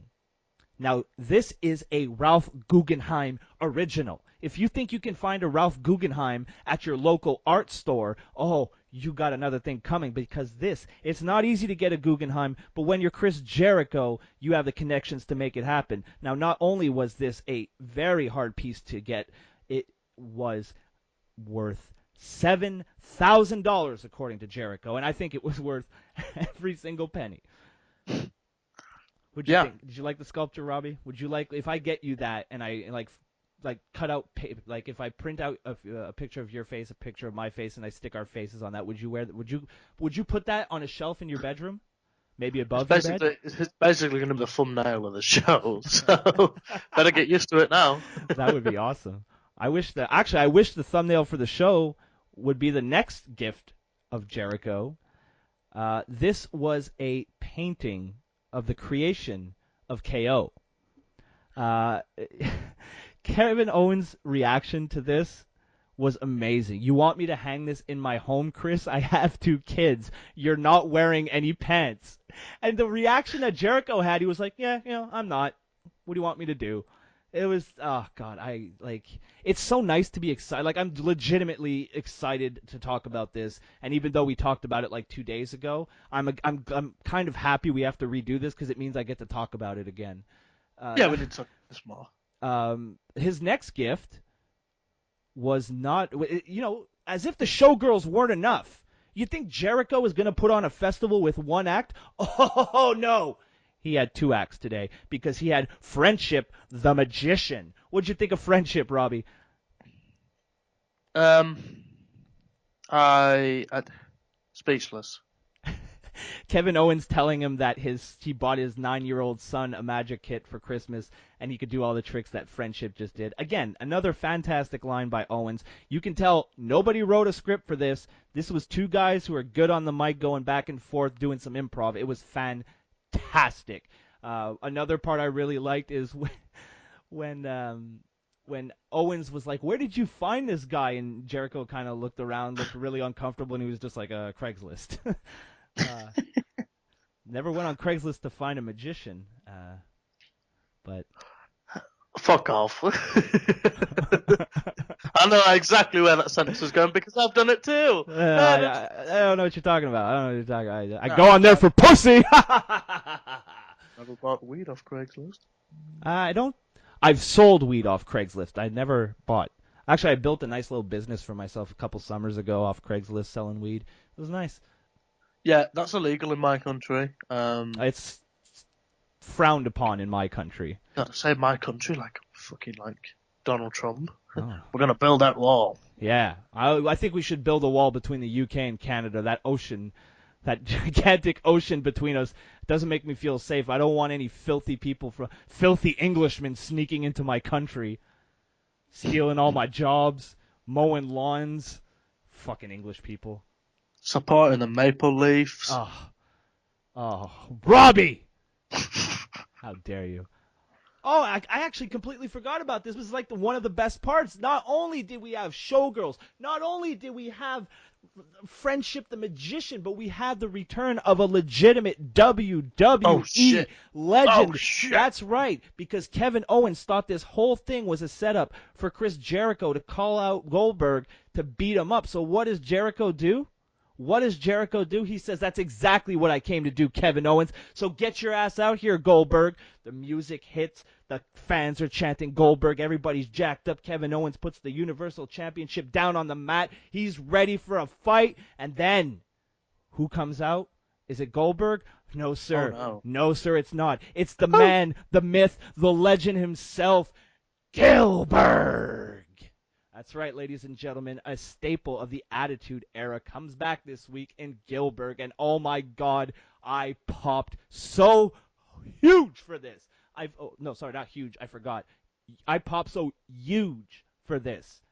As soon as I saw the sparklers, I was like, this is happening. And I'm so glad that the sparklers hit him and he started brushing them off. Fuck, it was so good. I wish this segment was a woman so I could buy her dinner and then make sweet, tender love to her afterwards. That's how much I enjoyed this segment. You going to let that sit there, Robbie? You're just not going to say anything? So after he beat the shit out of Gilbert, because of course they did, this is where things took a turn. No, I'm not ready. Hold on, cue the sad music, Erik. I'm giving myself editing notes mid-podcast. I'm challenging Drew's crown. All right, you ready, Robbie? Hold on. Okay. All right, let's take a deep breath. All right. At this point, Kevin Owens said that, you know what, Chris? You obviously went to a lot of trouble. I'm genuinely touched by your display of friendship. I got a little something for you. Actually, before that, JeriKO went into a very heartfelt speech because Kevin Owens was not amused by his joke. JeriKO said that he kind of just felt that it was a little bit of fun. This is the Festival of Friendship after all. He did all of this because he genuinely loves him, and that the time that they've spent together as a tag team and as they've bonded has been some of the best times of his life. Oh, this did feel like a shoot. Yeah, it did. It did. It really, really did. Because I believe it. Even if they're completely working me, I don't care because I completely believe it. Because you can't fake chemistry. You really can't. And these guys, since this happened, we're going to get to what happened. I know we've been spending a lot of time on this segment, but it's a really good segment. After this segment, I went back and I watched a bunch of classic JeriKO clips. And, God, from sharing towels during interviews to finishing each other's jokes, to Owens correcting his spelling, to all this, it feels all off the cuff. It feels like it's not written. There's some emotion. There's some truth behind it. It's just so perfect. Yeah. Okay, I'm ready. All right, so as I mentioned previously, Owens says that he appreciates everything JeriKO did. It's obvious that he went through a lot of trouble. He's got a little gift for JeriKO. Now, JeriKO wasn't expecting it, so, you can see he's a little touched by the gesture. Now, Kevin Owens stresses that it's not much, and compared to everything that JeriKO did, but he wanted to get him something. So JeriKO gladly opens the box, and he's very excited at first because he opens the box. We don't know what it is, but JeriKO can see it, and he says, "Oh, man, it's exactly what I needed. It's a new list." And he said, it's great. My old list is getting all banged up. It's all old. And then the words that haunt my dreams ever since Monday night. Why is my name on the list? And that's, as he's saying that, he takes the list out of the box and kind of lifts it towards the camera.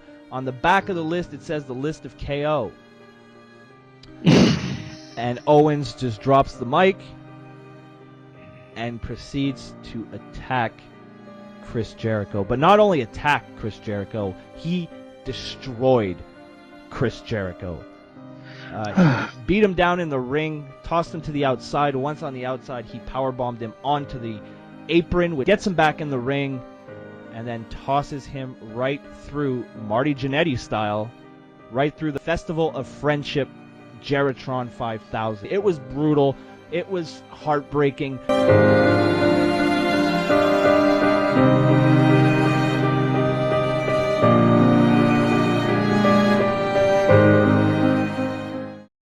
It was also one of the best segments I've ever fucking seen. And I've been watching wrestling for 29 years. So, really enjoyed this. I wish we could get more like this. But, hey, I'll take it. Because this is great. And not only was this great, it's the feud is already fucking hot fire. And it hasn't even really started yet. I can't wait for Raw this week.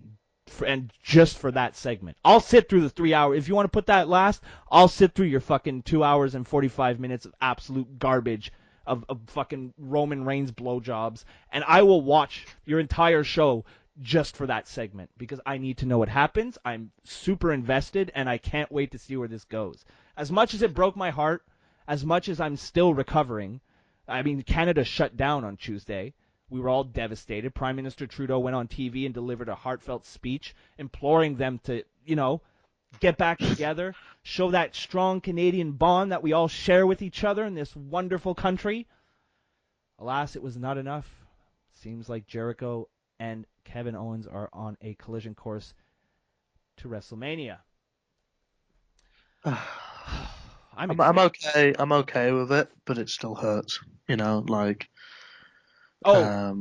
Robbie, I want you to tell these fine people what you were telling me in the DMs about the list and your whole, the whole story around the list, because I thought it was a really, really good point, and I didn't even catch it, so please. Okay, so is this while you're rolling? I was thinking about this the other day. when, as you do, you log on to the WWE YouTube and see what's popular. And I was thinking, the whole time, the list kind of both made and broke the friendship. Like every time they argued, it was Kevin Owens being like, "I don't care about your stupid list," and the same stupid list that he didn't care about, he used as a vehicle to bring about the demise of the friendship. You see, that's why we have him on this show. That's why we have him on this show. Only a Mark would think of that. Well done, Robbie. Yeah. Mark magic. And now it's time for Robbie Radford and a little bit of Mark magic. Right and here heart fell on from the the ceiling. Kayfabe Today Mark podcast. magic. What did you say? Repeat it. Did you say? No, when you go back to edit it, mate, Okay, then I'll get it. I know what you said. I'm not going to repeat it because it was fucking awful. But, I was making fun of starving human beings, so who am I to judge? Yeah. It wasn't. Pot belly don't heart fell from the ceiling, Mark magic. So. Vince Russo killed Mark. No, I'm kidding. Kevin Dunn killed Benoit, Mark magic. Oh my god. Oh. Yeah. Another week, another uncomfortable mention of Chris Benoit. Great. Another unsubscription. Hey, that doesn't affect you at all. Now we know where that immediate thumbs down comes from. The skip to the middle part of the show. I wonder what that fucking English kid is gonna say this week. You know what it is? It's true though. We definitely have a hater. We have a hater. Every week I put the podcast up, and because we've been getting like pretty decent views for my channel anyway, pretty decent views, really good views for my channel. I like to see how my videos are doing. I like to see if there's something standing out, and the podcast stands out like a motherfucker. But as soon as I put it up, it's like within the first 5 to 10 minutes, there's always a dislike, and then there's never another one. There's just that one dislike, and then everybody's like, yeah, everybody else is like, yeah, this was okay. But that one person, who are you? Identify yourself. I want to have you on the show, and I want to ask you why you give us that dislike. Because you don't listen, so why do you hate us so much? Is it because we're too handsome? I think that's it. Can't expect to put me, Drew, and Robbie together and not, get some haters. Just with, it's because of our looks. But I'm digressing from our actual show. Is there anything you want to say about the Festival of Friendship before we move on, Robbie? Or did you get everything you had to say out? Do you remember when Princess Diana died in the tunnel? Yeah. Yeah. This was worse. This friendship breakup hit me harder than she hit the tunnel. Oh my god.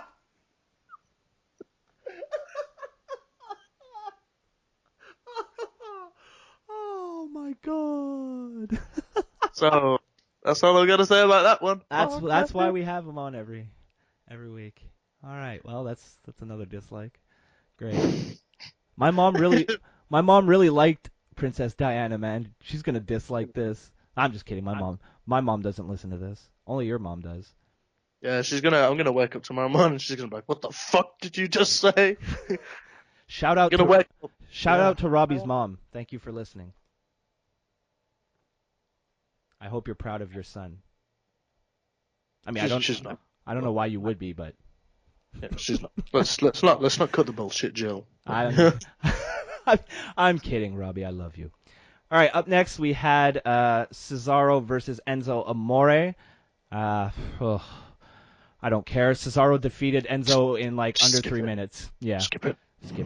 And then finally, our main event is the Raw Women's Championship match between Charlotte versus Bayley.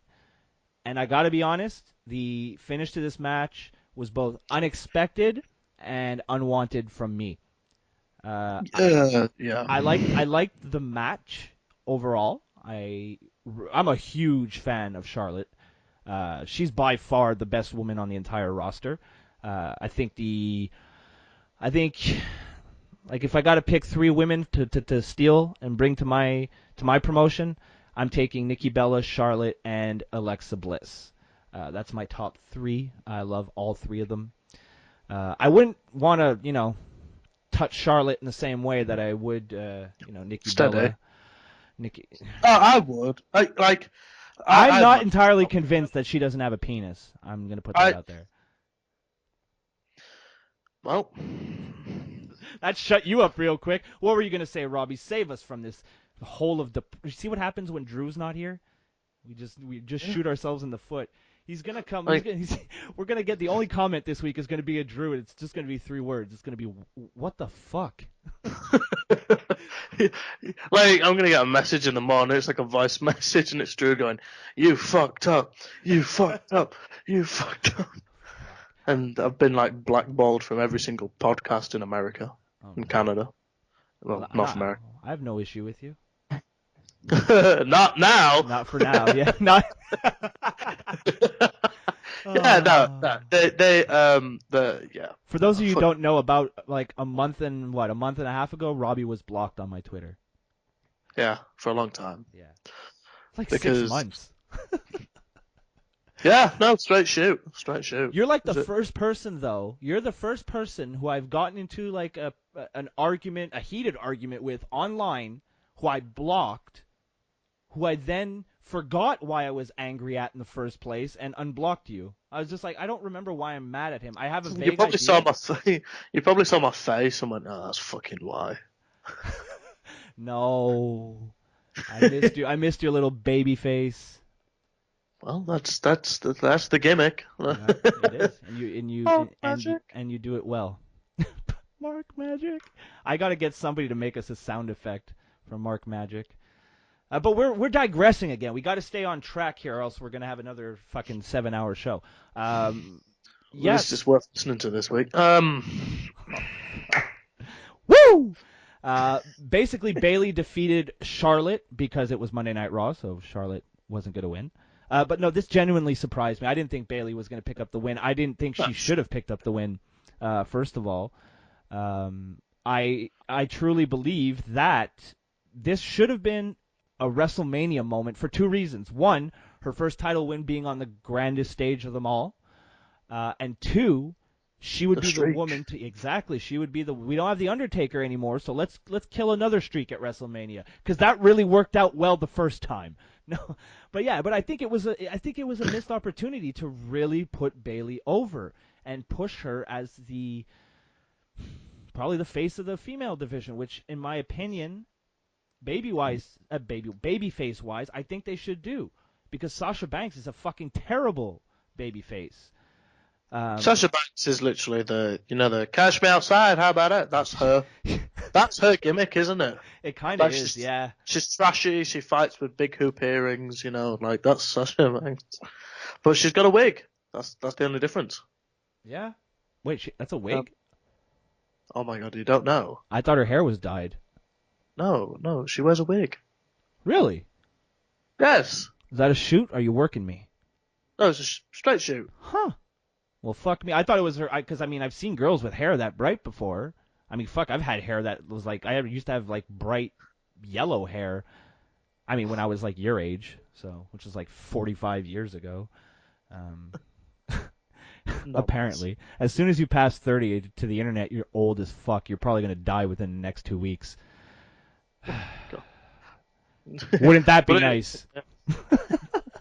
I need my ad revenue. Damn it! I need my fucking ad revenue, so I'm just gonna keep talking about nonsense. I also didn't like the finish of this match. There's actually a lot to not like.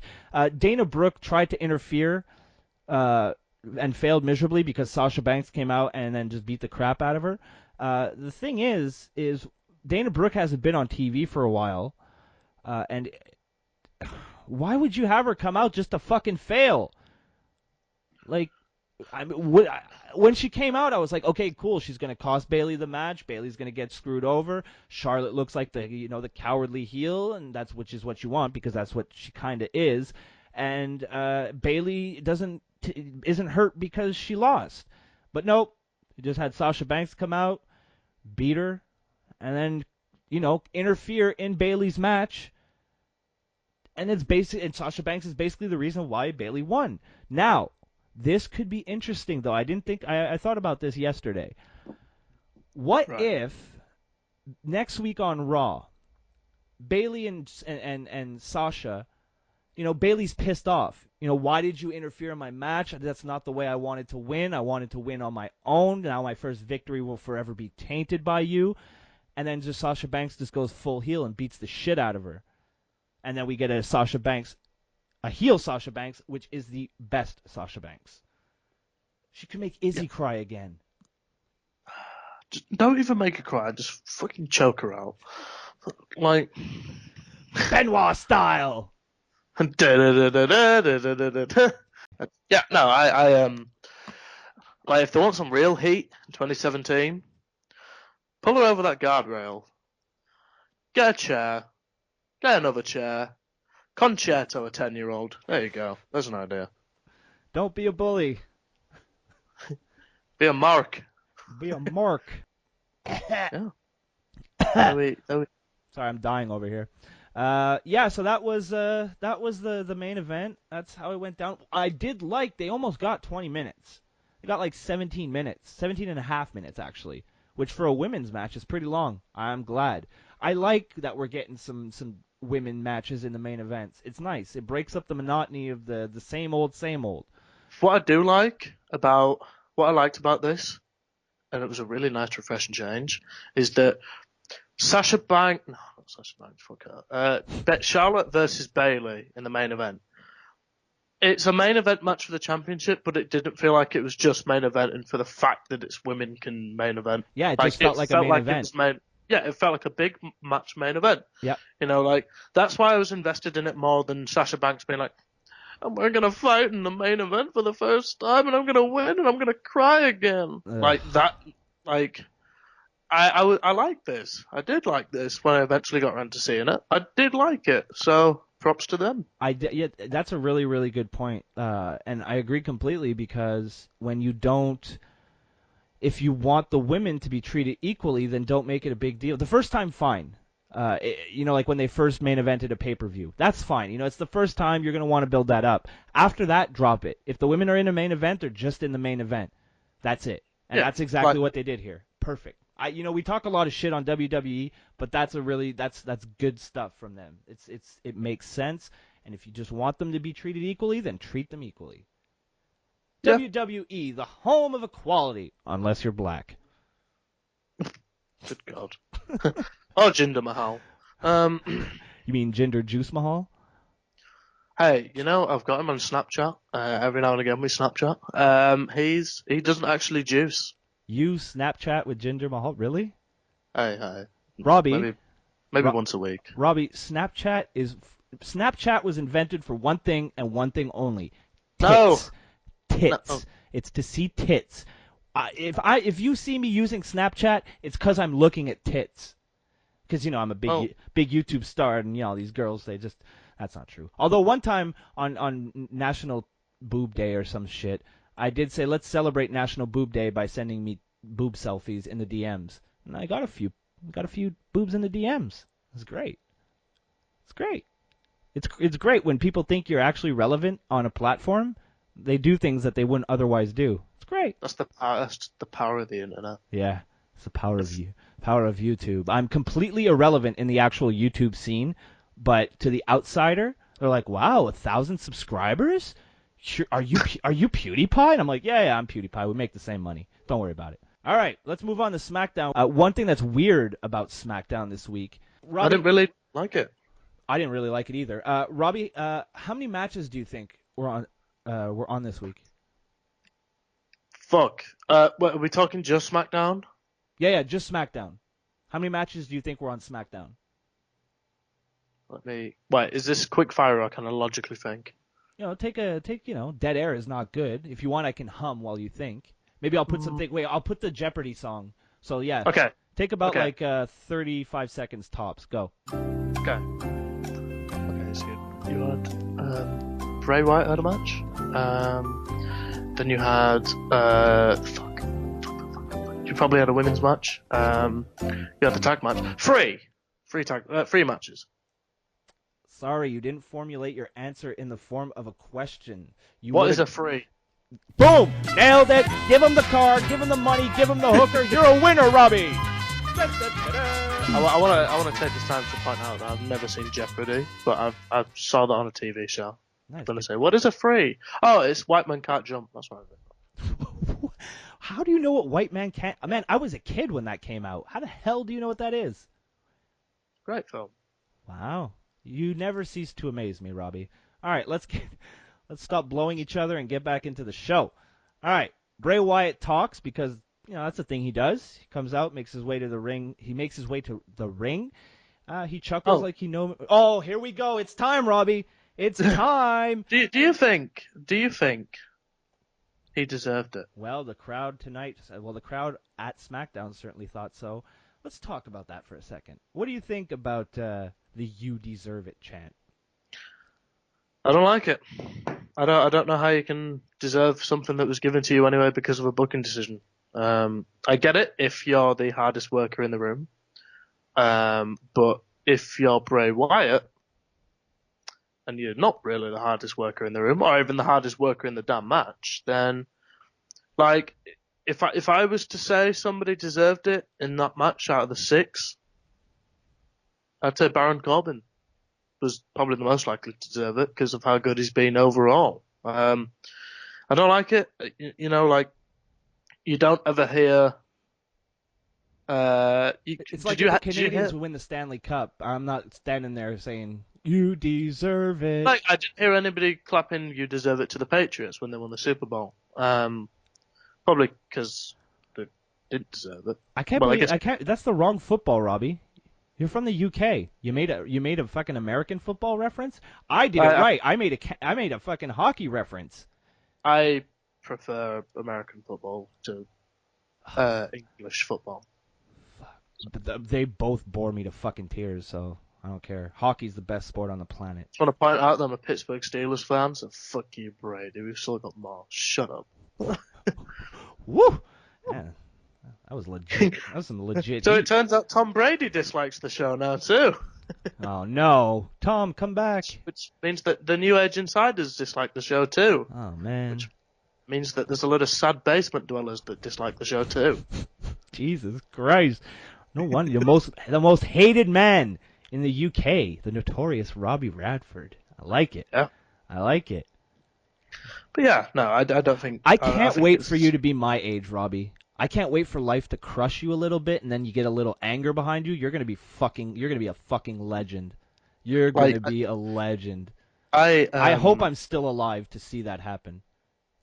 I'm gonna wake up like it's my birthday tomorrow. I'm gonna wake up and go, it happened. He was right. He welcomes.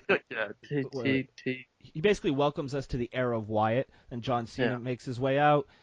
I hate it when he does this. He makes his way out, then introduces Wyatt as the new champion. Like, you lost it last night. You should be pissed. You shouldn't be like, well, God, anyway. John Cena. Yeah. But, I mean, it's John Cena. That pisses me off, yeah. But he immediately redeemed himself by addressing the "You Deserve It" chants, by saying, no man deserves anything, they earn it. So I feel like that was kind of like heel Cena. Like, you fucking idiots. Nobody deserves shit. It was a very heel promo. It kind of is, yeah. If The Miz would have cut that promo, people would be pissed. That's true. Of course, but man, The Miz pisses off everyone. That's why he's so great. And that's why I think the SmackDown suffered this week. No Miz. The fuck? How you going to have a SmackDown and no Miz? Come on now. That's nuts. Plus, I want him to be in the World Heavyweight title picture, man. I really want him to have a world title run. He deserves it. There's a guy that deserves it. Clap, clap, clap, Definitely. clap, clap. All right. I like how we just went on for like 15 minutes about how much we hate the chant, and then 2 seconds later I'm like, yeah, The Miz deserves it. No, he deserves it, but I wouldn't do the clappy clap shit. Yeah, I wouldn't chant that at him. I would say that in a speaking form. Like, he doesn't deserve that. Well, I think he does deserve it. That kind of thing. I wouldn't chant at him. That's ridiculous. And then AJ Styles comes out, and he's pissed. He's never gotten a one-on-one rematch from when he lost the title, so he wants one. Makes sense to me. Then Daniel Bryan comes out and decides, you know what? Fuck it. All three of you in the ring, main event, WWE Championship is on the line. So our main event for the evening will be a triple threat match between John Cena, AJ Styles, and Bray Wyatt. Which I like how excited John Cena got. Did you see the GIF? When he found out you're not the father. Yeah, it's like Maury or some shit. I've legitimately seen some dude on Maury do that exact move. I bet he was watching. He had a few days off, so he binge watched a bunch of Maury with Nikki, all cuddled. Goals. I'm so lonely. Somebody get Heisenberg. She's sleeping on the bed. She's staring at me. She came up to me before. She was like at the couch, just at the bottom of the couch, and then when I went to pet her, she ran away. She's a story of my life with women. Anyway, up next we have a SmackDown tag team. It's probably because you pet women. No, I like gently caress. Have you never caressed a woman, Robbie? They like that. No, I just grab them by the pussy. I don't. I want to put that out there because I gave a shout out to a load of my favourite female friends and friends. Oh, you think I'm leaving your shout outs in the show? Fuck all of you. No, I'm just kidding. I'm just kidding. Leave a like on the fucking video. Oh, maybe I should try being nice with people. Maybe I would be more successful. Leave a like and you can come back next week. Leave a like and I won't harass you on Twitter. The SmackDown Tag Team Champions, the American Alphas versus the Ascension. Missed opportunity. Yeah, and I don't want to talk. I said it when we originally recorded. Missed opportunity. Yeah, I agree. Complete missed opportunity. But basically, since we saw them in the at Elimination Chamber, at Elimination Chamber, not too much to say about this match. It was, meh, whatever. After the match, the Usos cut a pretty good promo. I like heel Usos. Yeah, they've been taking notes on heel work for a long time before they turned heel. It feels. We've said it before on the show, but I feel like they've been tossing ideas backstage and practicing stuff backstage, and they've been dying to use it for like 2-3 years now, and now they finally get to do it, so they're having fun with it. They cut a promo saying to remind the champions that they've been taking them out in the past. They took them out at Elimination Chamber. They injured Gable's knee at some like when they first debuted, and that they're coming for them. So interesting happening. I think you think that's that. Yeah. Well, obviously that's going to be the main event. Not the main event. The WrestleMania program, I guess. No, I don't think it is. No. Okay. No. All right. I hang on. It's February now. I don't think they can carry a feud until Mania. I don't think. Is there another SmackDown pay-per-view? I don't think so. I think it's Fastlane and then that's it. Yeah, after Fastlane. Because Fastlane is like March 4th, I think. It's early March. So yeah, it's 2 weeks, I think. Maybe a week. 2-3 weeks. Yeah. So I think it's 2. It's 2 weeks because it's a little over 2 weeks because the 15th was the midway of the month, or the 14th was the midway. Sorry. They need to. They're gonna have to do something really good with this feud. I think it could work. Like you could easily build Cena Styles. Oh my god, if they built Cena Styles to happen at Mania, it would be great. I think the way SmackDown books stuff, they could make it happen, but I guess it's the legs and the desire of what's going to happen. I think the revival should really be here. It's going to annoy me. Actually, WWE style. Watch the revival show up on the Raw after Mania. Yeah, that's what I was going to say because they have their title shot at Takeover Orlando, I believe. I think I remember seeing something about that. Against the Authors of Pain, and then I could totally see them appearing on Raw. That would be great. Actually, I think they should save it for the Monday after Raw, the Monday after WrestleMania. Yeah. All right, so up next we had a backstage segment with Carmella and James Ellsworth. Kill them both. Off the show, don't actually. No. Don't murder them. Kill them off the show. Yeah, you might want to rephrase. Yeah, no, it's in. Do something different with these two. Kill them both. Split them up. Yeah. I don't like it. And I mean, I've never been a big Ellsworth guy. It's like Gilbert's Swamp Baby. I want to see Gilbert versus Ellsworth at WrestleMania. Better than a Roman Reigns match. Hi-yo! Yeah. I guess we are the internet, but I disagree. Yeah, so then he tells Carmella, that he wants to take her out to dinner. Dean Ambrose arrives and he's pissed. He tells Ellsworth that Carmella is using him, and Carmella's like, have my back, boy. I don't know why I made her sound black, but and then Brian, she wants Ellsworth to stand up for her. Then Brian arrives, and Ambrose asks if he can beat up Ellsworth. So Brian makes a match because they do have unresolved issues, I suppose. So James Ellsworth is talking, but I can't even pretend to care. Ambrose's music hits, but Baron Corbin drags his carcass out to the ring. They brawl. Good. Yeah, This I is loved cool. it. This is a cool bit. They brawled, but then Corbin hit Deep Six onto the production table, and I think he killed Ambrose. But yeah, I thought this was really cool. Great way to put over Corbin. I like what they're doing with him. He's a big guy. He can only get better in the ring. I think he's pretty young too, like maybe early to mid 30s. Corbin, yeah, he's young for a WWE guy. For a guy who's losing his hair, poor bastard. But wait, it's like he cut off his hair and put it under his nose. Oh, his pedo stash and the world's ugliest belly button. I don't know what's going on there. Fucking 2 years and that's still funny. It is. It is. It's like because it looks like it's talking to you. Daniel Bryan is pissed. He reprimands Nikki and he tells her, "You gotta stop." Then Natalia arrives and says that Bryan gives Nikki everything she wants because they are related and because Nikki is Cena's girlfriend. Bitch. Then they brawl as Bryan calls for security. Bryan pitches a fit and he says, "You know what, bitches?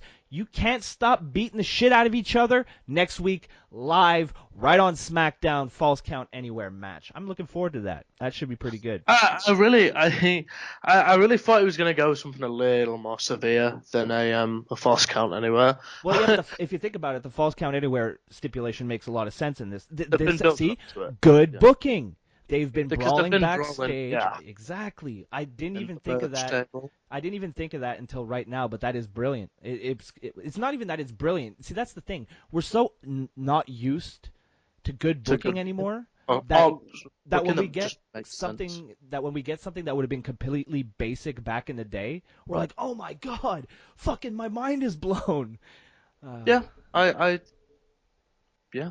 Up next we get fucking. Oh, I don't care. There was a Dolph Ziggler promo. Nobody cared. Up next, our next match was Becky Lynch. Fucking. Whoa. Okay. Hippity bippity boopity boo. I don't know. I know for a what fact I'm gonna that do. Becky Lynch listens to the show. She does not listen to this show. No, she does. I will fucking delete my YouTube channel. Don't you even fucking, for 1 second, entertain the thought that fucking waste of skin listens to my channel. How dare you? Hey, I was so angry I muted my headphones for a second. She also, instead of first thing in the morning, she says top of the morning. I guess that joke was straight fire, huh? Next week, it's just going to be me and Drew. Like, you kick me off the show right now and be like, due to technical difficulty. Yeah. Due to some audio issues. And they play the lift music and it's like, interrupted stream. But no, she I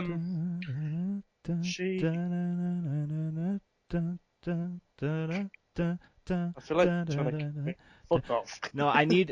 Sorry. I needed some like soft, calm music to regain focus and my composure there.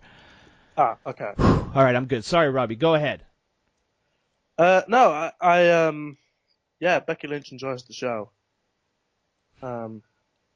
Kill yourself. If you're listening, kill yourself.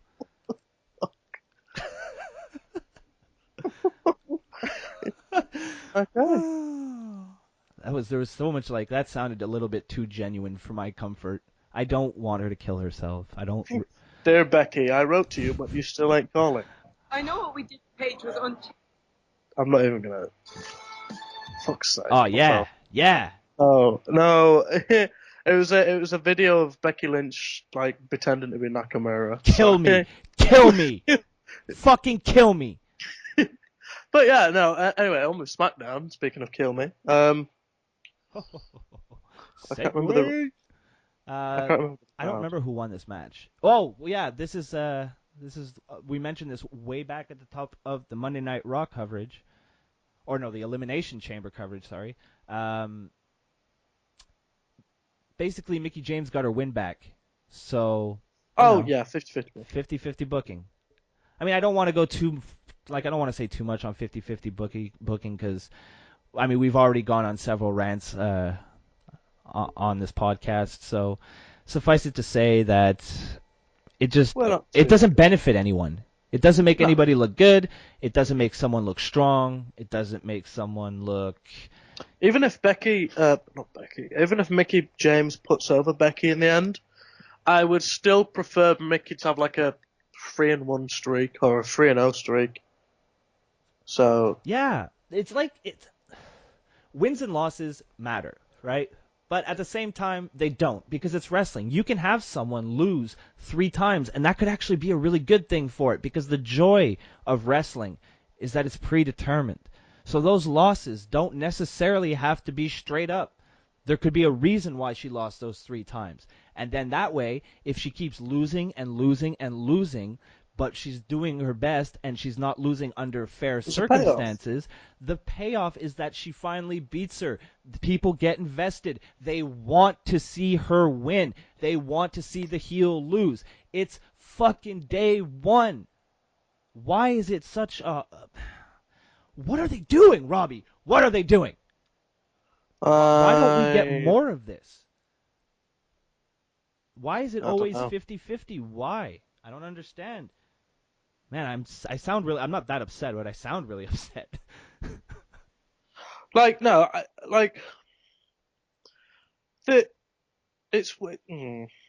plagued the WWE for a long time, the 50-50 booking, to the point where I'm past it. Like, it doesn't surprise me. Yeah. It's almost expected now. So I guess in a weird kind of way, since it's expected, when it doesn't happen, it's like a nice little treat. We have a interview. The beautiful, radiant Canadian goddess Renee Young is here to interview Naomi. She's wearing a knee brace. Naomi says she didn't even realize that she was hurt until she arrived at her hotel. Oh, now it works. I'm sorry. She worked through injuries in the past, and it took her 8 years to get to this moment. She's bringing this title home at Mania, blah, blah, blah, blah, blah, blah, blah. Alexa, she's not a good promo. No. Alexa Bliss, especially not compared to Alexa. Alexa Bliss comes out, basically says the opposite of everything Naomi said, and it's going to lead to a match where she can take her title from Naomi. So, good times. Get it done. We got a TJ Perkins promo, but literally no one cared. We got no Miz, Orton, or Harper, which is weird. Yeah. Up next, we got the WWE Championship match between Bray Wyatt, John Cena, and AJ Styles. Great match. I thought this was good. This again, good. And I said it on the previous recording, but I find it weird how Cena gets hit like once with the Sister Abigail now, where he used to take like 3 or 4 at a time.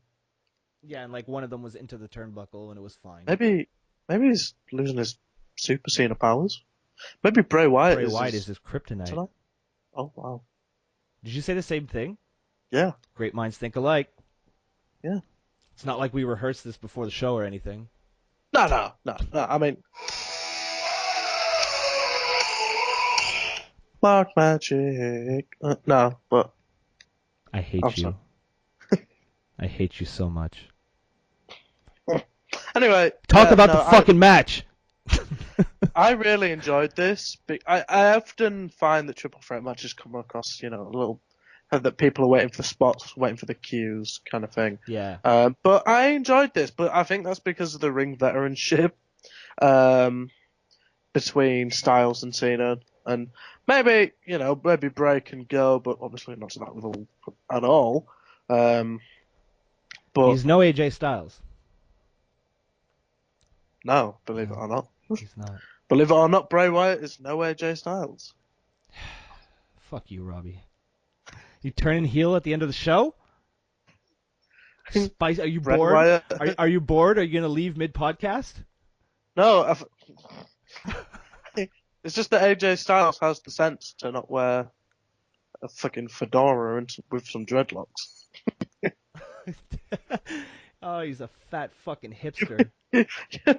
Some Cage Side Seats tweeted, whenever Bray Wyatt's in the room with the coolest cat in the room, and then some guy put, yo, the fedora and some dreadlocks.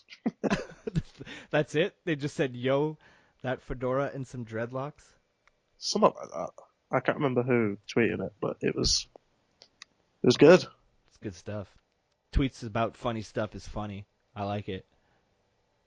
Twitter soft banned me today. I'm gonna talk about it on the podcast because I'm upset. Like, my genius is limited to my followers. There's so many people missing out on my content. Well, yeah, by the way, Robbie, you're gonna have to retweet the shit out of the podcast because nobody's gonna see it from my end.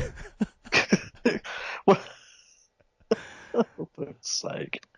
But no, yeah. And I'd just like to say before we get back into it, I was soft banned unjustly. Okay, unjustly. I didn't deserve it. I stand by that. All right. So I enjoyed this match quite a bit. I thought it was weird too that Sister Abigail took out Cena. But although I do like now how Cena, when he hits the first AA on Styles, he immediately goes to the second one. Yeah, because he knows. But that's the thing. To me, that's so detrimental to the move. That's basically admitting you're like, yeah, my finisher doesn't really get the job done. So why are you using it? Why don't you just go straight for... Like, the way I would do it is... Fucking kick him in the nuts and then pin him. That's my finisher. Fucking dirty tactics. Carry a fucking mound of dirt in my pockets. Throw some dirt in your eyes. Maybe gouge them. Kick you in the fucking junk. 1, 2, 3. I'm your champion. I have no respect for the rules. Like, if I was Cena at this point, I would change my finisher.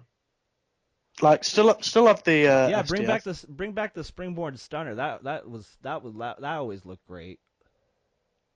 I couldn't even get that out like easily because it was such bullshit. It made me stutter. The amount of bullshit that I was trying to push out at once was too much. I started stuttering. That's about it. So it was a pretty good match. Bray Wyatt won, which is good. Good. Looks strong. Yeah, it would be pretty shitty if he did. He actually looked really strong. And in the space of, 72 hours, I guess, he pinned John Cena clean twice. And AJ Styles once. He beat them both twice. That's pretty good. It's not a bad little pushy push there for the little Brayster, which apparently is all of Cena's doing. So, yeah. It's good stuff. So that was... It was, That was the week in WWE. We skipped a bunch of shit because we don't really watch NXT. We want the listeners to know the best bits. Yeah. Some weeks our podcast could literally last about 5 minutes, but we stretch that shit out. Yeah, no, like the NXT wasn't bad this week. It's still bad, but it wasn't bad. It wasn't bad. It was just bad. Fair enough. 205 was okay. Yeah, that's about it. You want to take some fan questions? Yeah, I love fan questions. It's my favorite part. All right, Travis, former guest on the show. If you haven't listened to the episode, you should definitely go. It's episode 2, I believe. He is on the podcast. Tremendous old school wrestling knowledge. Definitely go check that out. And check him out over at the Hibiki TMD Slam Pigs podcast. All kinds of good stuff over there. And, you can follow him on Twitter at the Hibiki, HIBIKITMD. All right, he goes. He asks, I get making the chamber safer by removing the grating, but does it take away from the aura of the chamber? Yes. Yes, it does. Yes, it does a bit. No, it does a lot. I'm not gonna lie. I was gonna take the side of the WWE, and then I thought, No, it when does. do they ever take my side? It does. It does a lot. Like, It takes can you away a imagine lot of next? danger. It takes away a lot of danger because now you're Like basically every- in a cage match. Yeah, like every back bump onto the thing is you're on padding. So I mean, I guess it'll still hurt. Back bumps hurt, but like it's onto something that just looks like a mat. Yeah, exactly. Like, it's the visual. It's the visual addition of it. Like, for instance, It looks too. when you saw somebody take a back body drop when it was like the greats, you'd immediately go, "Oh shit, that's gonna hurt." Whereas Because you when know you it see hurts them- like a motherfucker. yeah, but now you see it on the pad and you're like, I guess Yeah. that might, you know. It just looks too. It looks too clean. It looks too clean to me. Yeah. It's all smooth. It doesn't look dangerous. It almost looks Like- comfortable. Do you remember when you used to take the back bumps and they'd get up off the ground and there'd be like the print? They're like the of imprint on their back. right. Yeah. That's You some don't good get that shit. now. No, I mean I do. I'm like Travis. I get it. You got to keep your guys healthy. You got to keep your guys safe. But at the end of the day, it's wrestling, and you've conditioned us to a certain level of violence. Now that level of violence is greatly diminished since I was a kid. But at the same time, if you strip away all the things about the match that made the match special, don't have the fucking match. But yeah. So I think we made our opinion pretty clear. I don't think Travis will be asking himself any questions after that. All right, our next question is from Rocky Baya. Rocky Hey, Baya, Rocky. the number one broski. All right, how close are we to getting Goldberg versus Brock Lesnar at WrestleMania 33 for the Universal Championship? Too close for comfort. We're getting it for sure, Rocky. Too close is inevitable. Yeah, Yeah. it's that's what's gonna happen. Vince sees money in Goldberg. Vince sees money in Lesnar, and hey, who knows? Maybe he's right. It's like when the first tower collapsed. You thought, well, second tower's coming down. Let's just get on with it. You know. Yeah. So I don't want it to be the main event, but I know it's going to be the main event, even though Roman Reigns. I is get in. why it's the main event. Oh shit! But Actually, I guess them don't- being the main event doesn't really make Roman look strong. Nah, it doesn't make Roman look strong at all. Doesn't make Like him- Roman could beat the whole roster on the opening match, and Vince would still be like, "Well, he's main eventing." So, Oh fuck. Or he'll put like Goldberg Lesnar at in the mid card somewhere, right in the middle of the show. Maybe in the middle of the show. So for WrestleMania, be like hour 10 should be like the middle of the fucking show. They should call WrestleMania the show that never ends. doesn't Just put it in the middle and just be like, and just tell Goldberg and Lesnar, don't worry about it. Whatever we'll match, edit whatever match is urine is in the main event. So yeah, it's definitely somewhere CM Punk's like, yeah. best. Exactly. So yeah, Rocky, it's definitely going to happen. I think we can. I think we can reasonably say it's going to happen. So next up, from Ben. Ben, Ben. come back in. Is the dislike? Ben, he doesn't like my hosting duties. I let you guys talk, and I talk way too much. Ben kept us on a tight ass man. Hour and a half podcast. We're going like 2.5, 3 hours now. Out of control. We're out of control. I'm not a good host. I'll let you guys ramble. I don't care. I'm interested. Ben, he was like, yeah, you can say some stuff, but let's wrap it up. I got other shit to do. Ben's a good man. Ben, come back. Hosting this show is very hard. I used to podcast lying down, half awake. It was wonderful. Now I have to sit up, pay attention. It's a lot of work. And I talk a lot more than I used to. Robbie, you want to host next week? Put you on the I spot. like the ratings we get, so I'm gonna say no. All right, so Ben asked. No, actually, Ah. you know what? I'm gonna host next week because it would genuinely be funny. All right, I'm gonna let you host next week. Let me tell Drew. Let me. I'm gonna tell Drew. Yeah, go DM Drew. Tell him I've gone mad. Tell him I've gone absolutely mad, and I'm letting you take over the podcast next week. I can't wait. I don't have to look up notes. I don't have to do anything. fantastic. All right, so Ben asks, tips to get over the breakup of Team Friendship, Kev and JeriKO. That's what we need. How could JeriKO betray Kevin like that?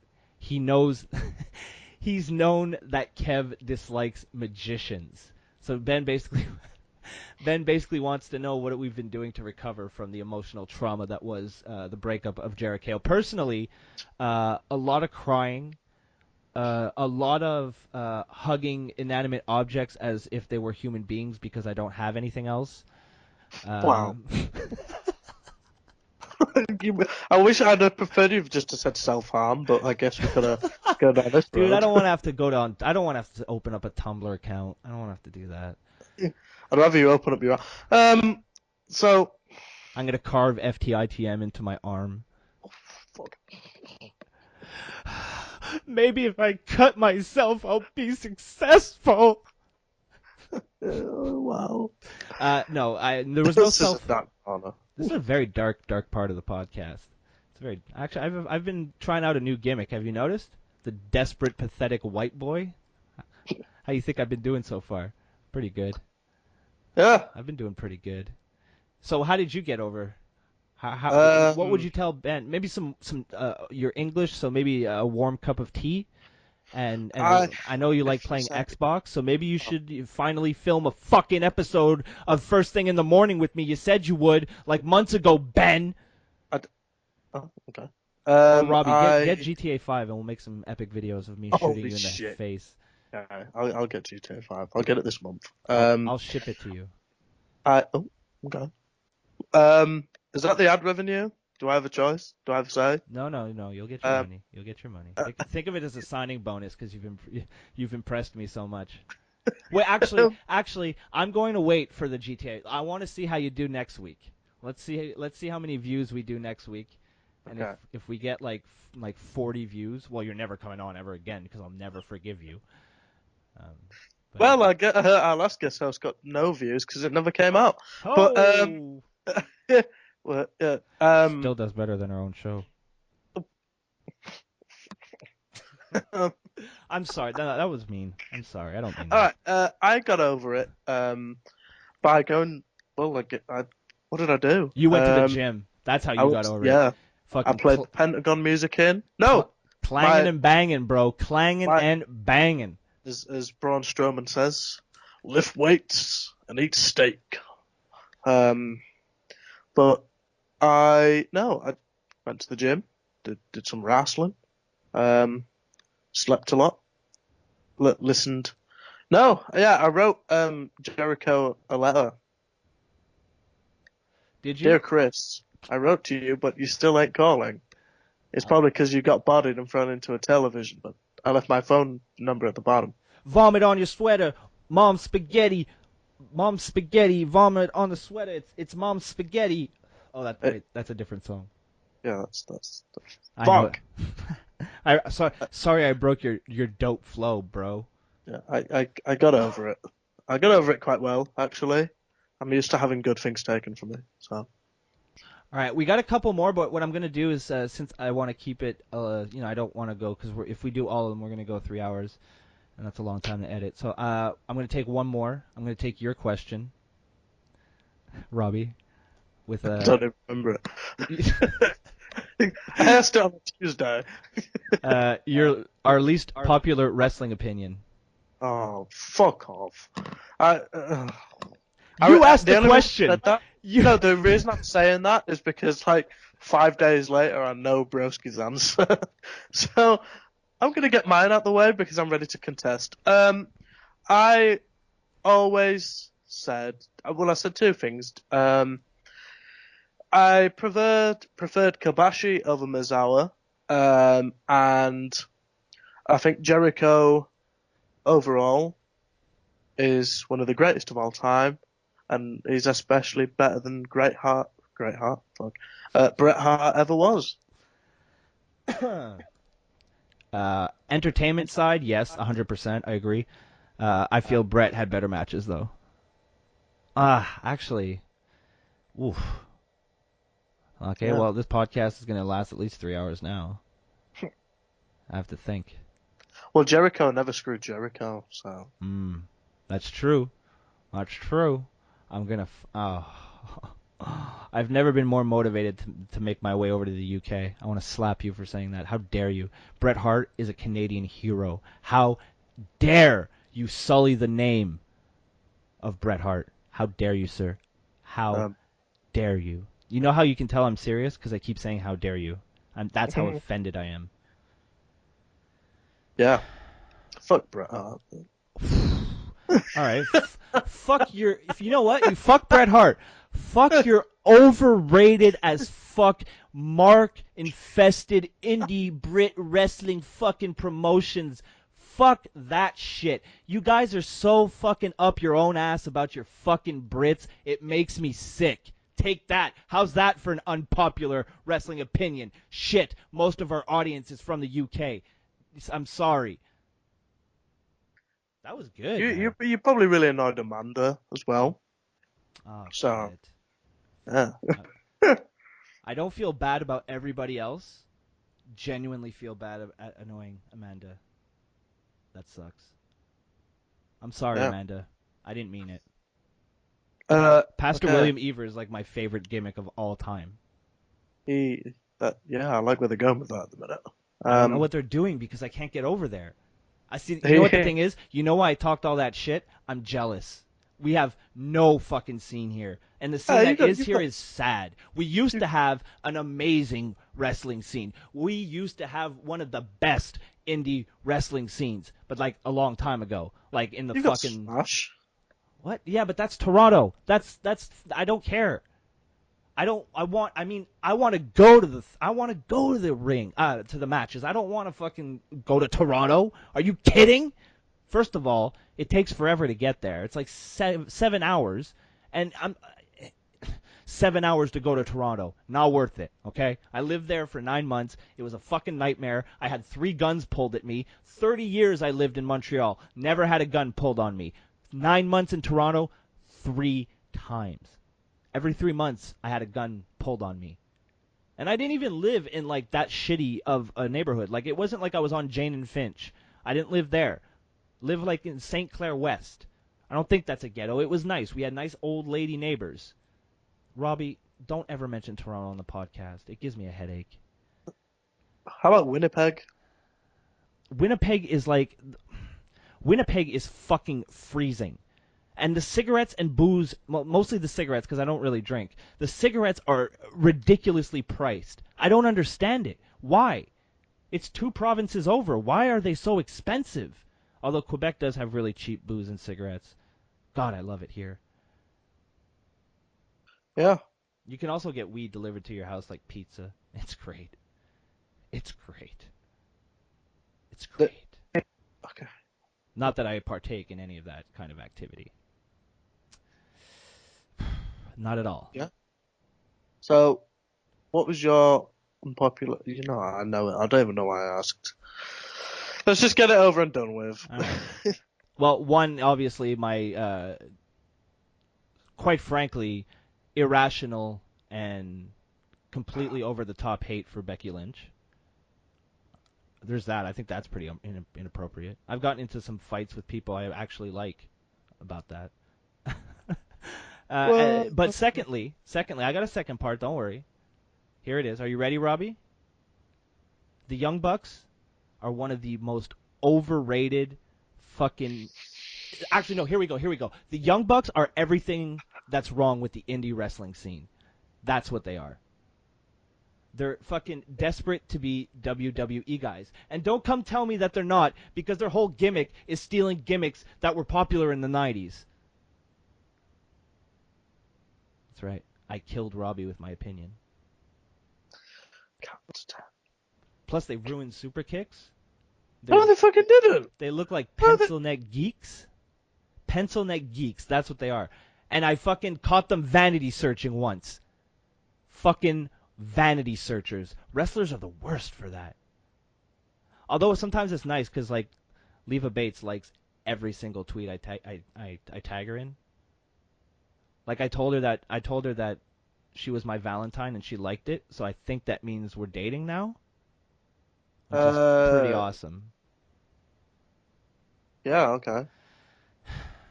Before anybody thinks I'm a fucking crazy, like, weirdo, I was a joke. But I do love the woman. She has a great Twitch stream. You should check it out. She played Resident Evil 7 recently. Well, It's a good time. she's got to be talented at something.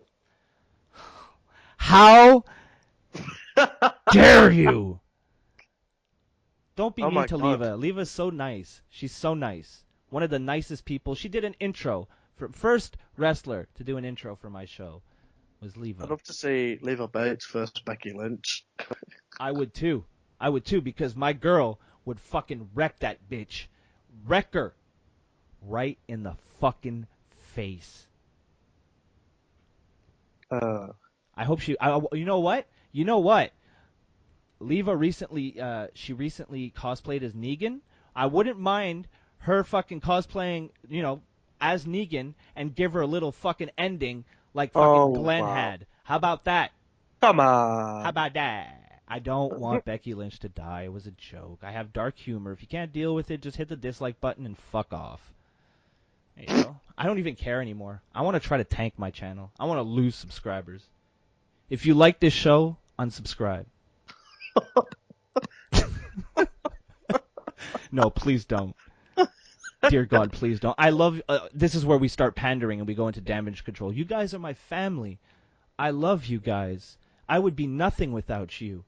I'm every generic YouTuber right now. No. Did you ever know that Joe I think that's why people subscribe to me. I pandered once, okay? But I was emotional because I was recounting a traumatic experience. Okay? I pandered once. The wind between my wings. Then I watched it back, and I saw myself pandering, and I was like, this is disgusting. I will never do that again. And I haven't done it since. I tell the people who watch my channel, who watch my stuff, I tell them how it is. I don't bullshit them. I treat them with respect. They can make up their own mind. Yeah. I don't know what I'm talking about anymore. Let's just end the show. We'll answer the rest of your questions next week. I haven't slept in like a day and a half, so... Well, okay, not a day and a half, like a day. So... Yeah. At this point, it's a miracle we got through this podcast, Robbie. I like how I said I didn't want to go 2.5 hours. Look at the fucking call time. Okay, go. I'm good. Plug out. All right. Go check out Drew on Twitter, at Drew Ortman. He live tweets Raw at Kayfabe Today on Twitter. Go check out our buddy Kieran, who writes for Kayfabe Today. He did an awesome write-up on, what was it again? Oh, I had it on the tip of my tongue. The stable, Samoa Joe, Kevin Owens, Triple H. That's it, the new authority. I'm sorry, Kieran. I actually read the article. It was very, very well written. I really enjoyed it. You guys should check that out. Where can we check that out, Robbie? Where can we find those articles on the internet? www.kayfabetoday.com. Where can we find you on the internet? Everywhere. Yeah. No. You can find me on the Twitter at Robbie at. You can find me on the Twitter. My at is at. Oh, what the fuck? What do I say? You can find him on Twitter at Robbie Radford. You fucking retard. Yeah, at Robbie Radford. I'm sorry, I called you a retard. Tweet a lot. No, it's okay. I get a lot. Yeah. No. I just want to plug two things and then give one shout out. I want to plug Strong Style Clothing, the best clothing for all activities you want to do. Take that whichever way you want. If you want to go to the shop, if you want to go to the store, as they call it in some other places, if you want to go buy a chicken wing, go buy a wedding ring, walk to the ring, or watch a wrestling ring, do whatever you like. Strong Style has you covered. And I'd also like to plug first thing in the morning, or as Becky Lynch calls it, top of the morning. So, some of the best content around that you can find. Also, unironically, it has our YouTube podcast shows in that place. And I want to say hi to Alice, because I said I'd do it. Hi, Alice. I said I'd do it. Who's Alice? Alice. She's like my friend, Alice. Is she hot? Hell yeah. Yeah? Yeah. Does she like Canadians? Hey, oh, fuck off.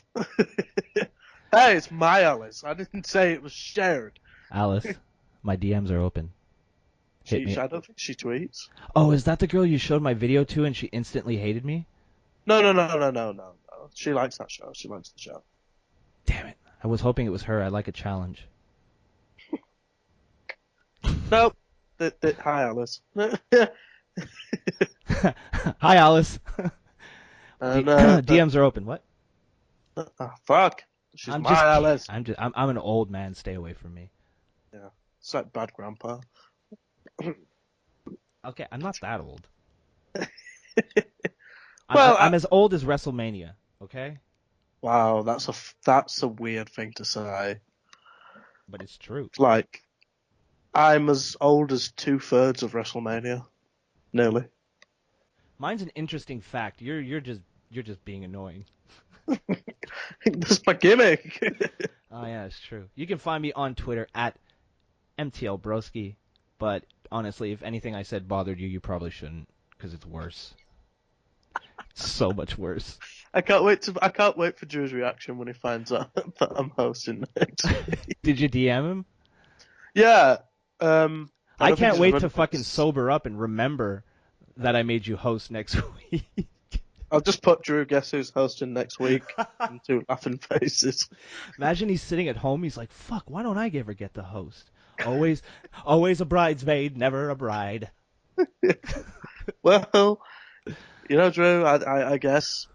This is like, when they test the waters with new guys from jobber to mid-card? Yeah, that's what we're doing right now. Drew's a top guy. Drew doesn't need to lower himself to this. But if the fucking podcast gets more views, then you're the host, right?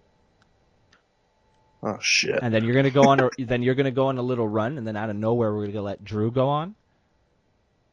Yeah. But we should build it, and we should rig it so that like only put it out for a couple days and take it offline and be like, Drew, you did terrible. Still live? Yeah, of course. We're live until I hang up this call or I press off.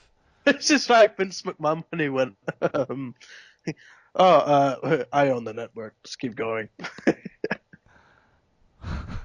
You know what this is like. You know what I feel like me putting you in charge of the podcast next week. You know what I feel it's like? I feel like it's Vince McMahon injecting a dose of lethal poison. Fuck, I can't even talk anymore. Thank you guys for listening. Thank you for all the support. Thank you for your questions. You guys are amazing. I love you. Shit, I'm doing it again. Until next week, I'm Erik. He's Robbie.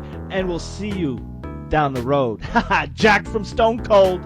I can't wait for Drew to be like, I clearly can't leave them by themselves anymore. Yeah, but Drew's doing nice that he won't tell us, whereas Ben was just like, what the fuck?